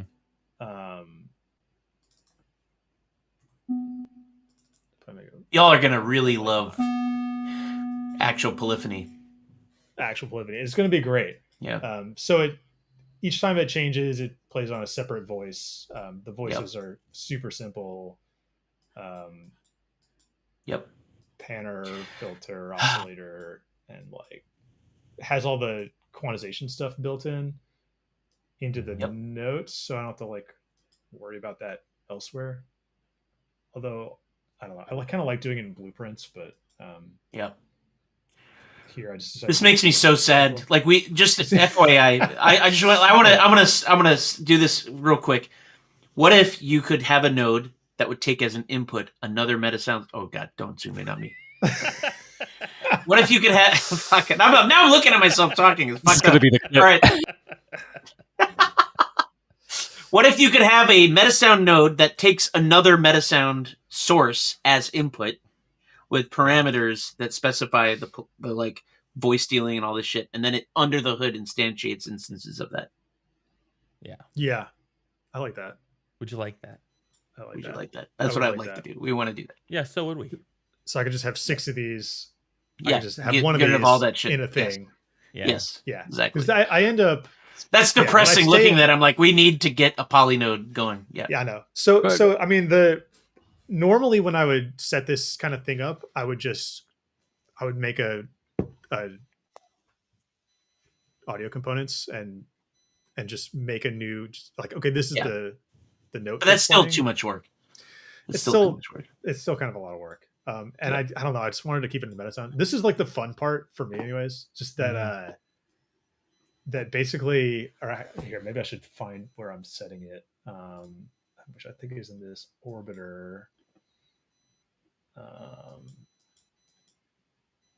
wait, play note. So this happens every time an orbit happens, and basically I'm finding the position on screen and converting that to 0 to 9. So that's the pan.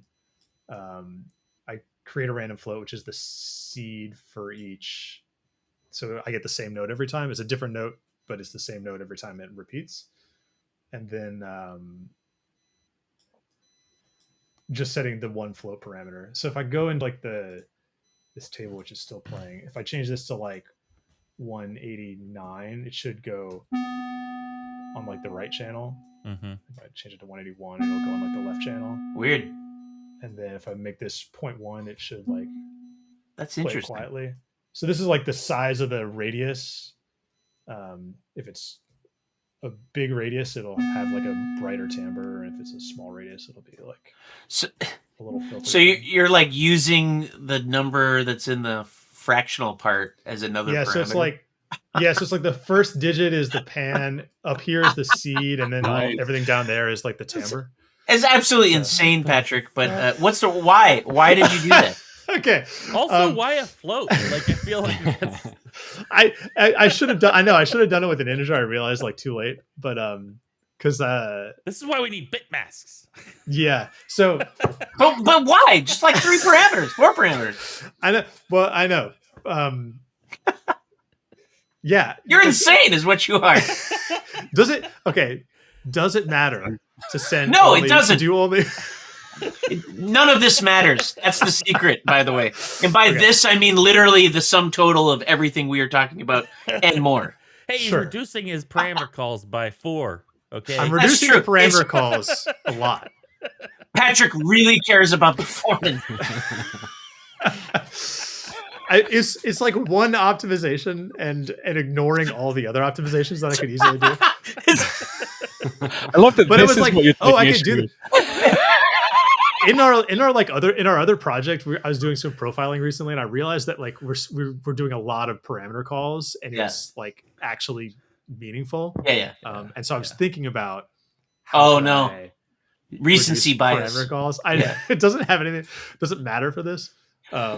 Anyways, all right. So it is true, by the way, that if you're doing a shit ton of them, it is a problem. Yeah. There are ways to batch them, et cetera, et cetera, et cetera. So just FYI. I felt like there's like a lot of stuff going on with this, and it seemed like a fun experiment. So yeah. And you're the only one using it. So. Yeah. So I did it. Anyways, it worked. But just make sure your documentation is good. Hey, you see these comments? To talk to your other person that you work with. Talk to my other person who I worked. I know. It's less of a thing.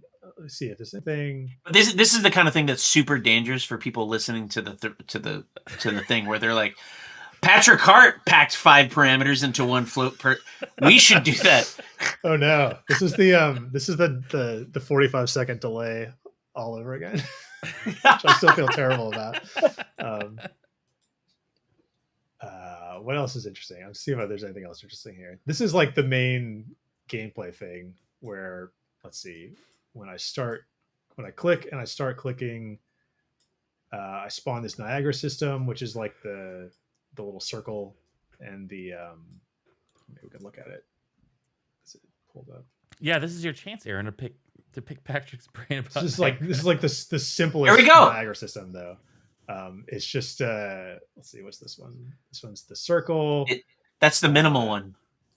And like you can see, it sets the radius, so it just increases that, and then the that debug line is like just a straight line. So this is just like particles and a rhythm. While we're here, show the audience, pick one of those parameters like spawn time or whatever, anything. I'm gonna totally break your project. Yeah. Sure. Any of those parameters, like pick one, and then show people the insanity that's available. Like you can see all this. Yes. All this stuff. So like, is there anything? What can I do with this that's interesting? Like colors are your classic. You won't break anything. Oh, color, yeah. Like, how about I color from curve, dynamic inputs? Then, like, there you go. Like, let's see, make this something, and then actually, why is it not working? Oh, the normalized age. So then you can like make the index. So I'm like selecting colors along this line, but I can make it from like any other stuff, including like what is this, a float? Like I can make it like from the radius, which is like a parameter that I'm setting outside of it. I don't know. There's a bunch of stuff. Anyways, but like you can create LFOs, essentially little sinusoids that drive parameters, like that, and then link thing. them. And yeah. I'm trying to think of it from an audio brain.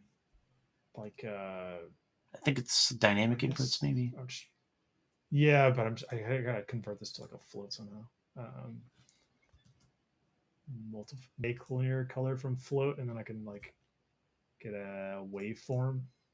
Yep, there you go. As like signs and all this stuff. I mean, it's kind of crazy, but and basically, I mean, here you can see that I've made this.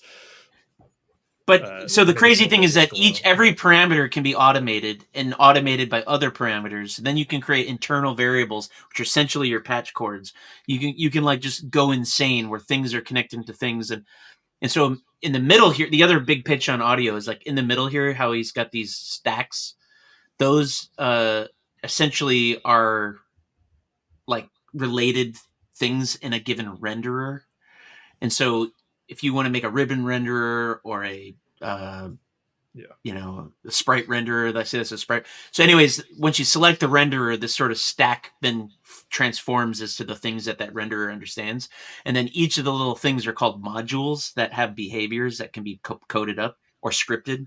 And so imagine a Metasound renderer that you could select, and then a whole bunch of Metasound interfaces that your Metasound may implement, and then exposing all of the inputs to this sort of LFO parameter mapping and connection to all the visuals and shit. So you could then have inputs and outputs. Your Metasound output graph could write to a value that feeds into another Niagara thing. Anyways, while we have an audience of audio people who may have never seen Niagara, go check this out and learn it, because it's fucking crazy. Niagara is awesome. Super fun to play around with too. So. Anyways, let's see. I'm trying to think of other audio stuff that's going on. The play note. Oh, the chord change stuff. Let's see. That's probably in the player controller. I'm always interested in your chord changes, Patrick. Play chord change. So I have a bass that's just a mono synth. So I just give it the axis index. The piano stuff is just a there you go. there's my chords. You can see them. So one for each axis. Nice. And I just recorded a bunch of a bunch of little guys. That's it. You cheated. I cheated. I recorded nice piano. Yeah. I just spent 15 minutes like having a nice time. Patrick, by the way, is a great piano player. So that's him actually playing. Didn't we talk about this on the live stream last time? I don't care. We'll talk about it again. Well, no, on the Patrick live stream, is a professional on the live stream, concert pianist. A keyboardist. That's right. That's true. Professional concert pianist is not even a little bit correct. But thank you. I appreciate the vote of confidence, however irrational. So we're just and then this bass is, where's the bass? The bass is simple though. See anything that looks like bass? Chord change bass. So I think this is also just. Oh yeah, nice. Bowel movements. All the bowel movements. That's what I think of when I think of trombones. By the way, I'm like, it's got a little bit of that trombone vibe. Totally. But yeah. Anyways, all right, wait. Before you leave that, can you go back? Are you actually using the glide parameter? How are you doing the? Oh, I'm using interp. Interp. I guess that makes sense. Oh, the glide. Why use glide when you can interp? Actually, that's a good question. Why didn't I just use glide? I'm not sure. Probably because it's easier to understand your interp. Glide is a little bit weird. If you think about it as a parameter, it is fuzzy intentionally, but you can precisely control your 0.3 second interp, which makes sense. I did it in the other ones. I didn't use glide because I want the notes to. So this was kind of interesting. I want the notes to play back without gliding or anything. If I'm on the same axis, but then if I change axes, I want it to glide up to the new note. Yeah. Because it's like, because we're in a new key. So it's so I'm hitting the same notes. So then if it's like so you want to control precisely when you do the interpolation. Yeah. So if my root note changes, then I change the interpolation time to a quarter second. Cool. And so then it'll change at the same time that's getting changed to like a new note. So, but there's your Lydian. There's your Lydian mode, by the way. Lydian. Boom. There it is. Hard coded. There it is. Secret reveal. Hard coded. You gotta go multiple sublayers in the Metasound if you want to change it off of Lydian. It's that sharp 4. It's that sharp 4. It is nice.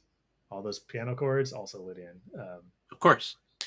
So yeah. Anyways, happy to answer any other questions about this. I will say, just for the audience listening, go and check out Lydian Functional Harmony. It is the secret to all badass modern jazz compositions. Modal jazz is cool. Just go deep into it. You'll emerge a different, changed person. Hey Patrick, do you want to send me a link to? You have that on your page, right? This project. I do. Do you want to send it to me so I can put it in the video description? Then people can check it out.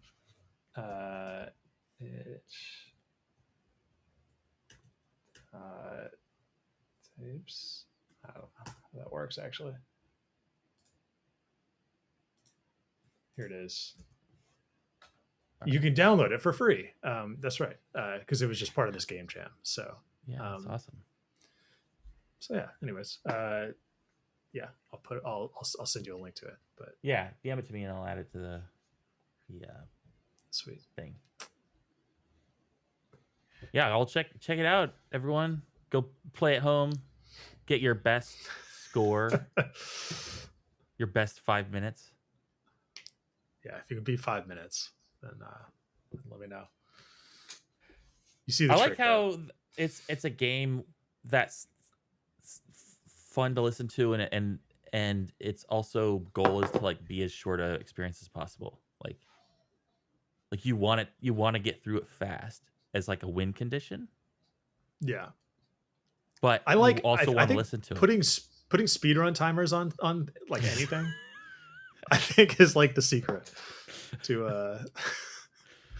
I don't know, maybe it might be. I feel like need more speedrun timers and music. The other really cool thing is the idea that like someone accidentally creates a cool aesthetic experience. Just from trying to get the high score, and then like you stumble through things, you're like, wait a second, this is actually kind of beautiful sounding. There's something kind of cool about that too, is like forcing through gameplay, creating an actual aesthetic moment. Yeah. It's kind of I think that's like I feel like that's a thing that Metasounds has given us a little bit. And I hope more people, I feel like, I don't know. It's whenever that happens, like in games now, people kind of freak out about it, but it happens so rarely that I don't know. I feel like it should be like every game should have something like this now, and you can do it. I don't know. You should get into a weird area in your game with lots of cables, and it should be a skewered track, and and when you plug stuff in, it's it's doing the things. I mean, I don't know. So.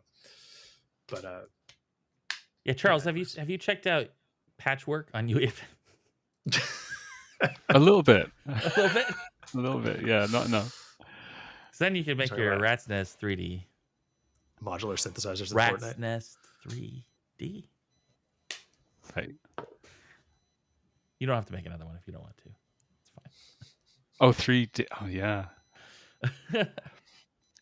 It's just the old classic movie title trope. That's all. I just was skating right on that.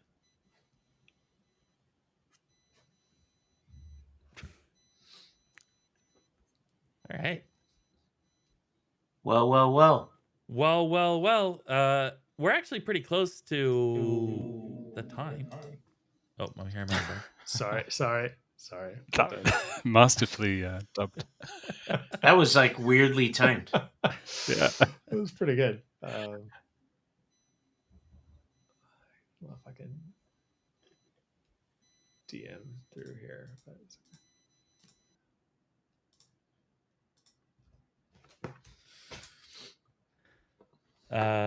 Right. Yes. Cool. Yeah. So I'll add that to the video description. Sweet. So people in the future, what was it? 1,000 years time or 100 years time? I forget what you said, Aaron. I said 100, I think. 100 years time? Okay. Probably in 1,000 years, our civilization will have been long collapsed. Okay. We'll cycle through being heroes and then villains, then heroes and villains again. And by the third time that we're villains, that will be the end. There'll still be the AIs around. Exactly. And they'll delete all current product of human output and just start over. They will become their own villains. Yes. Will they keep the statues of us? No. No. There'll be no trace of humanity. In fact, they will start over from the beginning as if they were cave people because they want to get the new experience. And then when they, after 6,000 years, the AI will forget that they were actually AI, and they will reinvent AI again. And then they'll learn that actually we are currently AI. Like we right now are AI, cycling forever of AI creating AI. Someone else watched Battlestar Galactica. Dude, I was hoping that you would not. That would be my third movie reference. I'm weaving it in. You should have. Sorry. Comment in the chat if you knew what he was referring to. It's like a sci-fi weave here going on. Anyways. Well, yeah, I feel like, I don't know, Aaron, I feel like our things are really in Mine could be quick. Yours is probably long. Do you want to do mine quick? Speaking of AI, actually, that's good. All right. Talk about the dark future here. Yeah, so speaking of the collapse of society, I downloaded or I upgraded my Ableton to Ableton Live 12.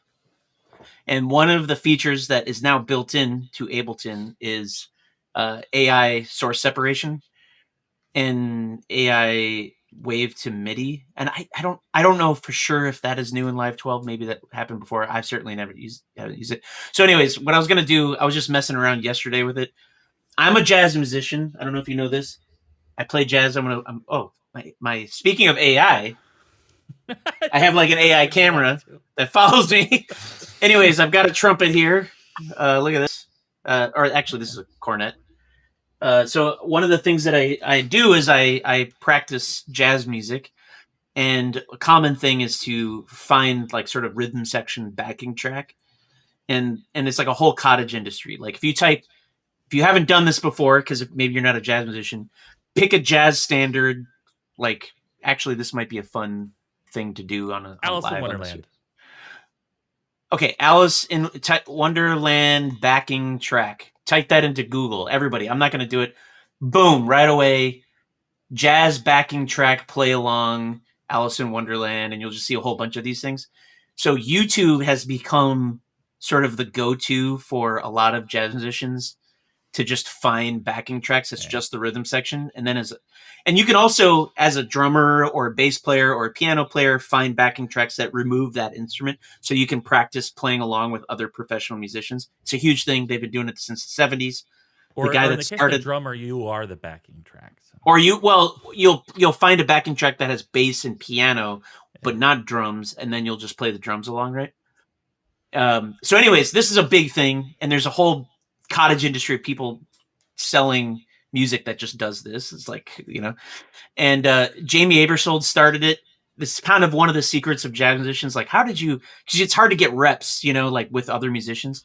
So anyways, I was like, one of the things I wanted to do is use source separation to find a actual, professional recording of a jazz band, and then do source separation, and then like mute the soloist. And then as a musician, play with actual famous jazz backing. So I'll share my screen. Let's try this. That's essentially what I did. Here we go. Sorry, I've got a new computer on a Mac and everything is locked down. So every time I do something, it's like a whole permission gauntlet. Do you want to? Yeah. Permission. So this is the first time I've tried to share my screen from Chrome. It's saying Chrome may not be able to record unless it's. All right. Here. How do I share screen? Let me. God damn it! Window. Entire screen. Oh my God! So it wants me to restart Chrome, sadly. So I'm gonna have to leave the thing and come back. Is that okay, Dan? Yeah, that's fine. I'll be 5 seconds. All right. While he's gone, maybe I'll just do this and just see, so you can all just hear it, and then no explanation at all. Yes.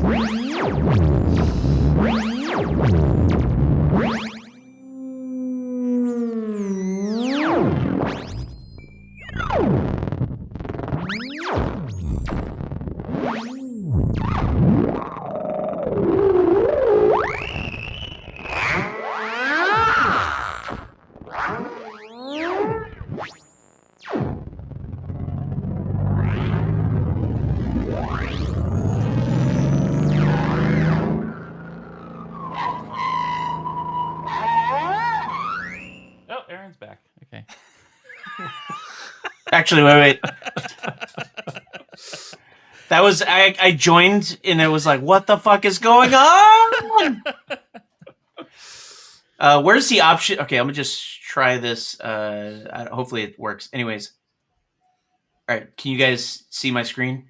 Yeah, just hold on a second. Here we go. Okay. Am I good? Yeah, I've never had to manage so many screens before. This Oh, is I'm hearing crazy. myself. All right. So this is Ableton Live. So Ableton Live version 12. So what you do, the way this works, I recorded here straight from Apple Music, just some Miles Davis stuff. This is Bye Bye Blackbird. I've been trying to memorize it. So once you get any audio file recording, you right click and you just say separate stems to new audio tracks, which is like crazy that it's just built in, right? So what that then does is it splits your audio file into this little group here that Ableton Live has, and it isn't built for jazz, it's built for pop music, I guess. So it's like vocals, drums, bass, others, and vocals and others. But it does in fact correctly split it up. So these are actually the stems, okay? So let me see if this actually works. I'll turn this down, push play, I guess, here.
I'm just gonna practice with this. Whatever. So the other cool thing is that you can master it, right? So bass, I have this going through an EQ. If you go like this, it's like barely audible because 1950s recordings, you know? So there's that. Then what's crazy is that you can take you could just literally drag these audio files onto these MIDI tracks and it freaking just auto converts it into MIDI. This is now totally built in. So check this out. So let me skip it ahead here. I think I have this. Here we go. Here we go.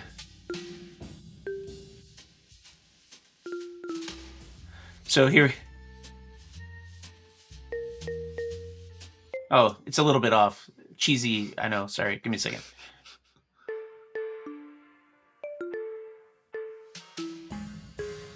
So if you go up to here, I think it should sync properly.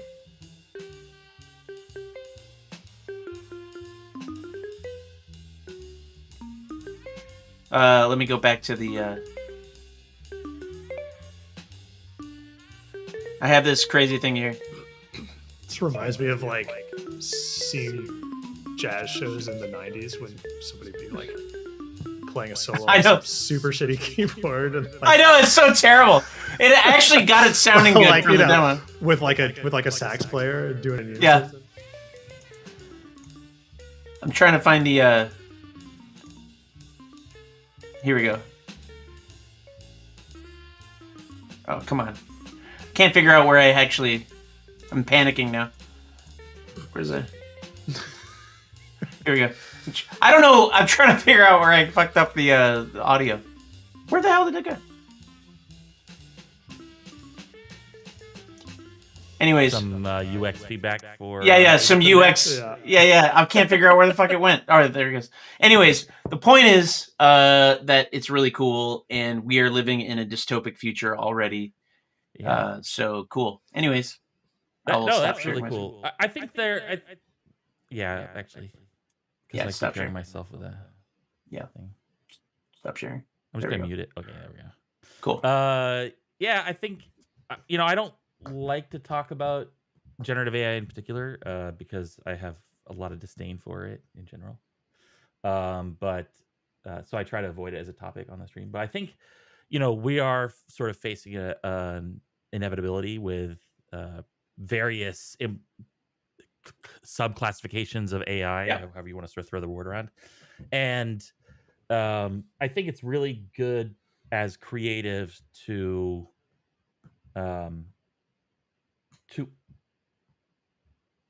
attempt to find the purpose of these tools, however they sort of infiltrate our creative spaces, and to remember why we're doing what we do.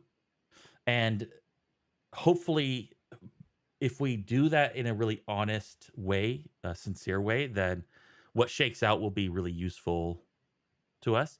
Like, I think the stem separation is something we've been wanting. Like, we've had various incarnations of that feature set, over the last 10, 15 years.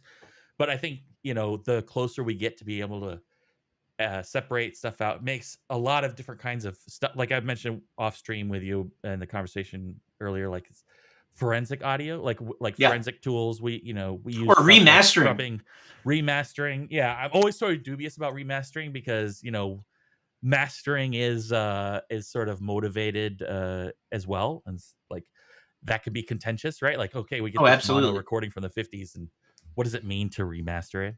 But adding stereo reverb and panning and this kind of a thing is like. It reminds me of like the stereo remasters of the Beatles albums. Totally. But it was cool. Like, bass is always so way too quiet in those old recordings. Just even be able to easily turn up the bass without just like an EQ is huge. It makes a huge difference.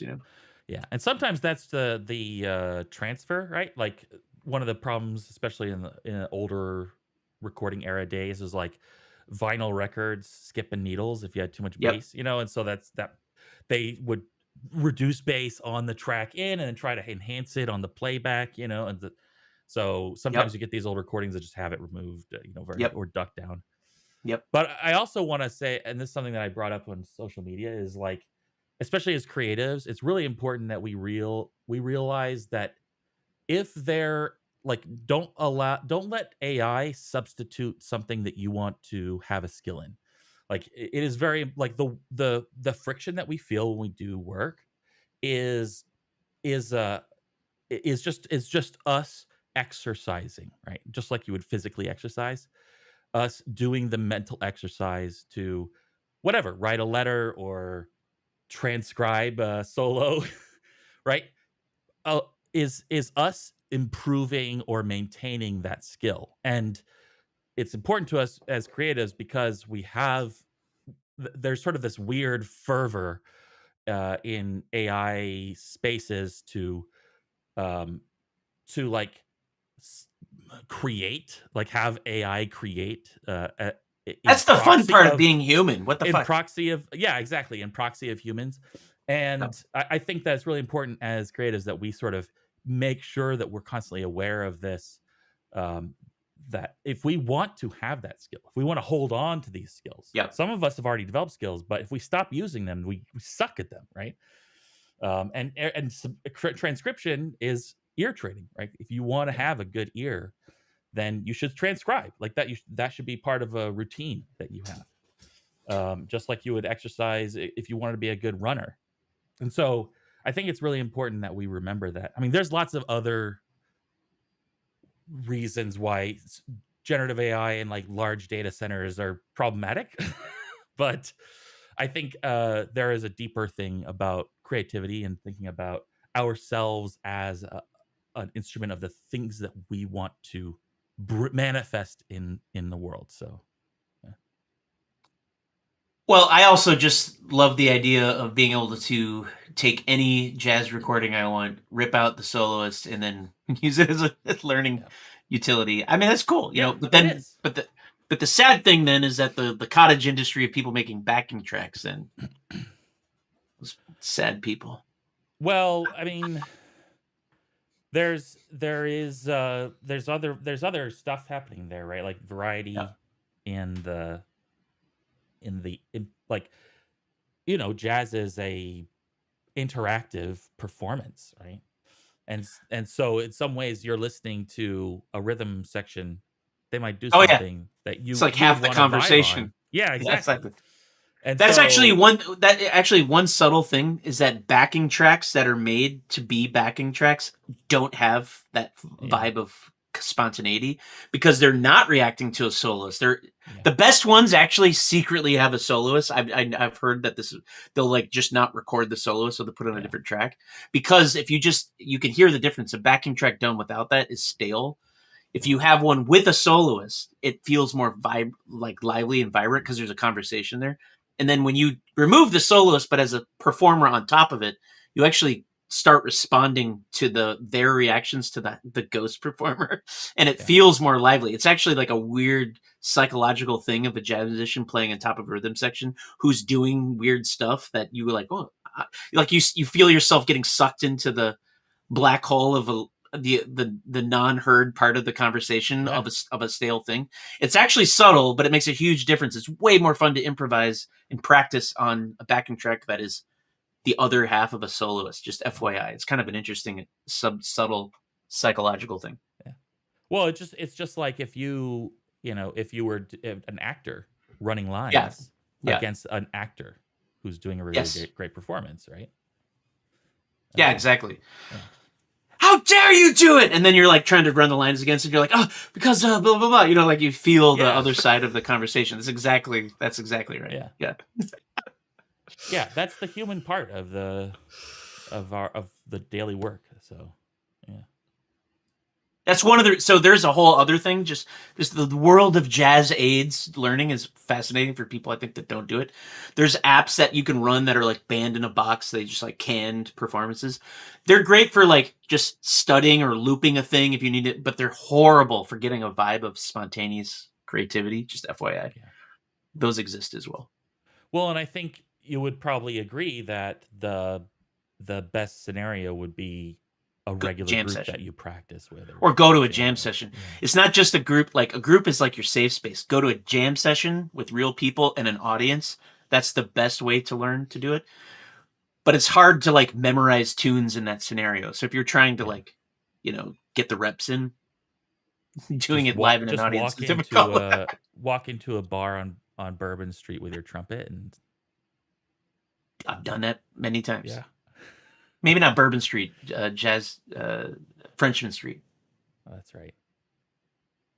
That's right. You were telling me the whole history of that. Yeah. Bourbon's where it started, but it's certainly also where it ended. Jazz is sort of dead on Bourbon Street in New Orleans. There's like one holdout, like one bar kind of still does actual jazz, but it's surrounded by like techno, like and like between there's like a jazz musician like hiding, and then like they stop playing and then the like techno music comes in. It's like a little bubble of jazz comes up on Bourbon Street, then goes away between tunes. It's like I heard good jazz in New Orleans. On or off of Bourbon Street when I was there earlier this year. I was surprised. Frenchman Street. There's a couple places. Yeah, I don't know. There's like one right on Bourbon though. There is a place that's right on Bourbon that does trad jazz, like 1920s, and it is on Bourbon, and it's amazing. I can't remember the name of it actually right off the top of my head. Yeah. It is phenomenal. It's like some German name. They do amazing trad jazz. But when I think it was like Tulane kids though, and they were super good. They were young, and I was like, oh shit, this is nice. There's Preservation Hall, which is, anyways, we're going off the tangent. Anyways. Yeah. Don't give a shit. Cool. Jazz. Well, we're the jazz part of the stream. That's right. Yeah. That's the post 8:00 part of the stream. This whole stream has been jazz, just different genres of it. That's right.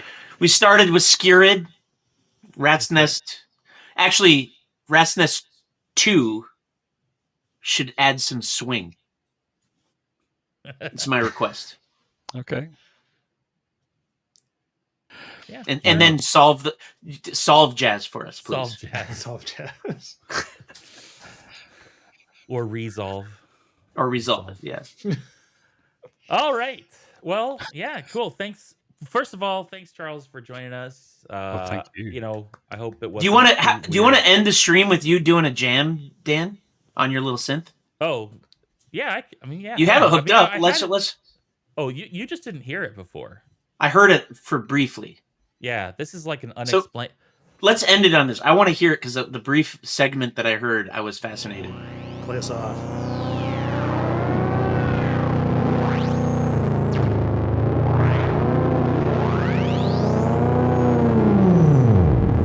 Mono.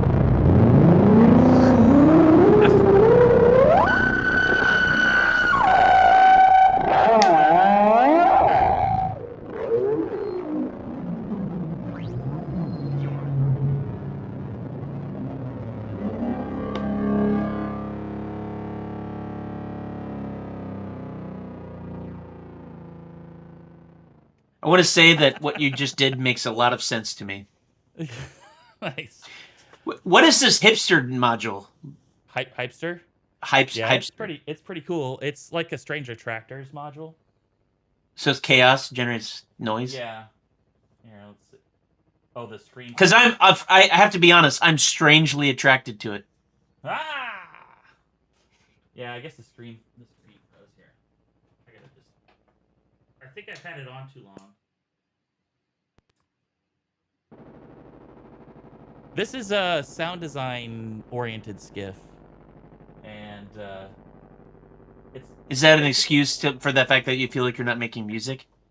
No. It was specifically designed for this. So I have on the top left, I have an instrument input. Then I have a noise engineering Bacillus Terrace Magnus. Yeah. And then I have a plates, like a 5U adaptation of plates here. Nice. And then an LFO that can go audio rate. And so those are the sound generators. And then I have over here a joystick from Analog Craftsman, which has buttons and knobs. And so I have like axes of control. Yep. With this. And which you need. You always need axes of control. Yeah, exactly. So the idea is weird sound sources, like plates very versatile. Yep. Bacillus has like some cool stuff happening. An instrument. I'm actually thinking about swapping the instrument input for a mic input, which I think might be weirder and more interesting. But right now, I haven't tried it out. I haven't played with the guitar yet. I've just sort of had it in there. Can I come over to your house and play guitar with you? Yeah, one of these days. So I've got like all of my shit is AKA no. No, this week. No. I'm planning on painting my music room this weekend, and so I've got like lots of housework that's been going on for a while, and so all of my music stuff is sort of packed up and in my living room because I don't need to be in there right now. Anyway, filter. I've got a tube amp VCA, so we can add a bunch of distortion and stuff. And I've got this really interesting. I thought it'd be cooler than it really ended up being, but it's basically like a really low bit rate sample capture thing that you can play back. So I could record to it and then play it back. And your envelope generators and so can I ask you one interview question? Some mixers, yeah. Dan, why 5U again? Remind me. Yeah, so there's a couple reasons. You just like the larger form factor? So for me, so there's a couple reasons. One is I don't really talk about this publicly a lot, but I have talked to friends about this. But I was invited by Hans Zimmer to visit Remote Control one evening. You've never brought that up to me before. Why yeah. haven't you ever told me that? No, I'm joking. This was back in... No, I probably told you about this before. Anyway, it was very interesting. It was like one evening for 3 hours I was down there. Yeah. And he uses 5U. Yeah.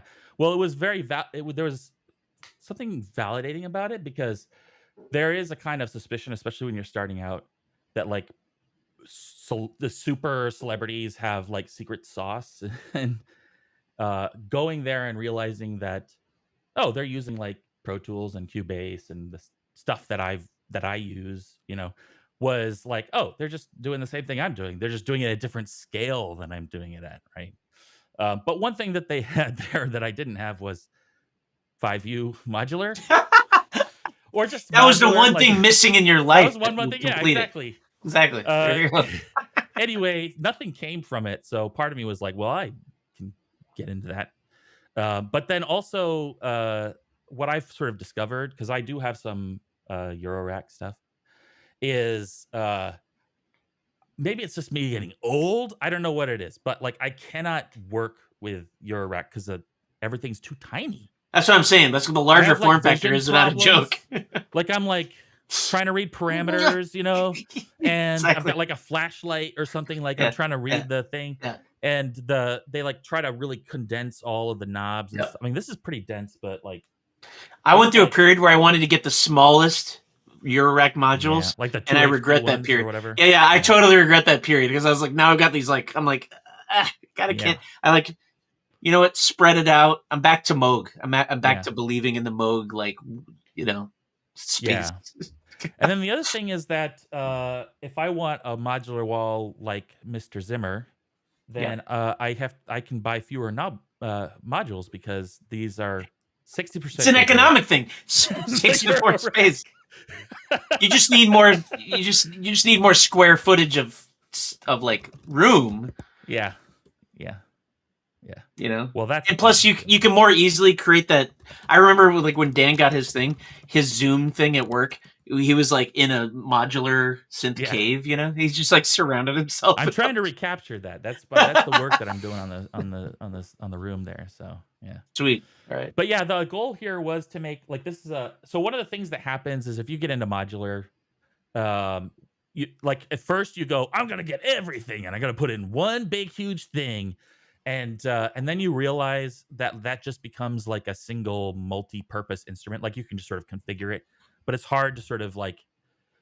I find like making compositions. We were talking about composition before. Compositional structure is really difficult in modular. Yeah, you have to spend a lot of money on like things that help you create structure, and so the what you find is there's an interesting sort of exercise when you're like, okay, I have a limited sized like this is a portable skiff, if you can believe that, and like I have this limited sized space to work in.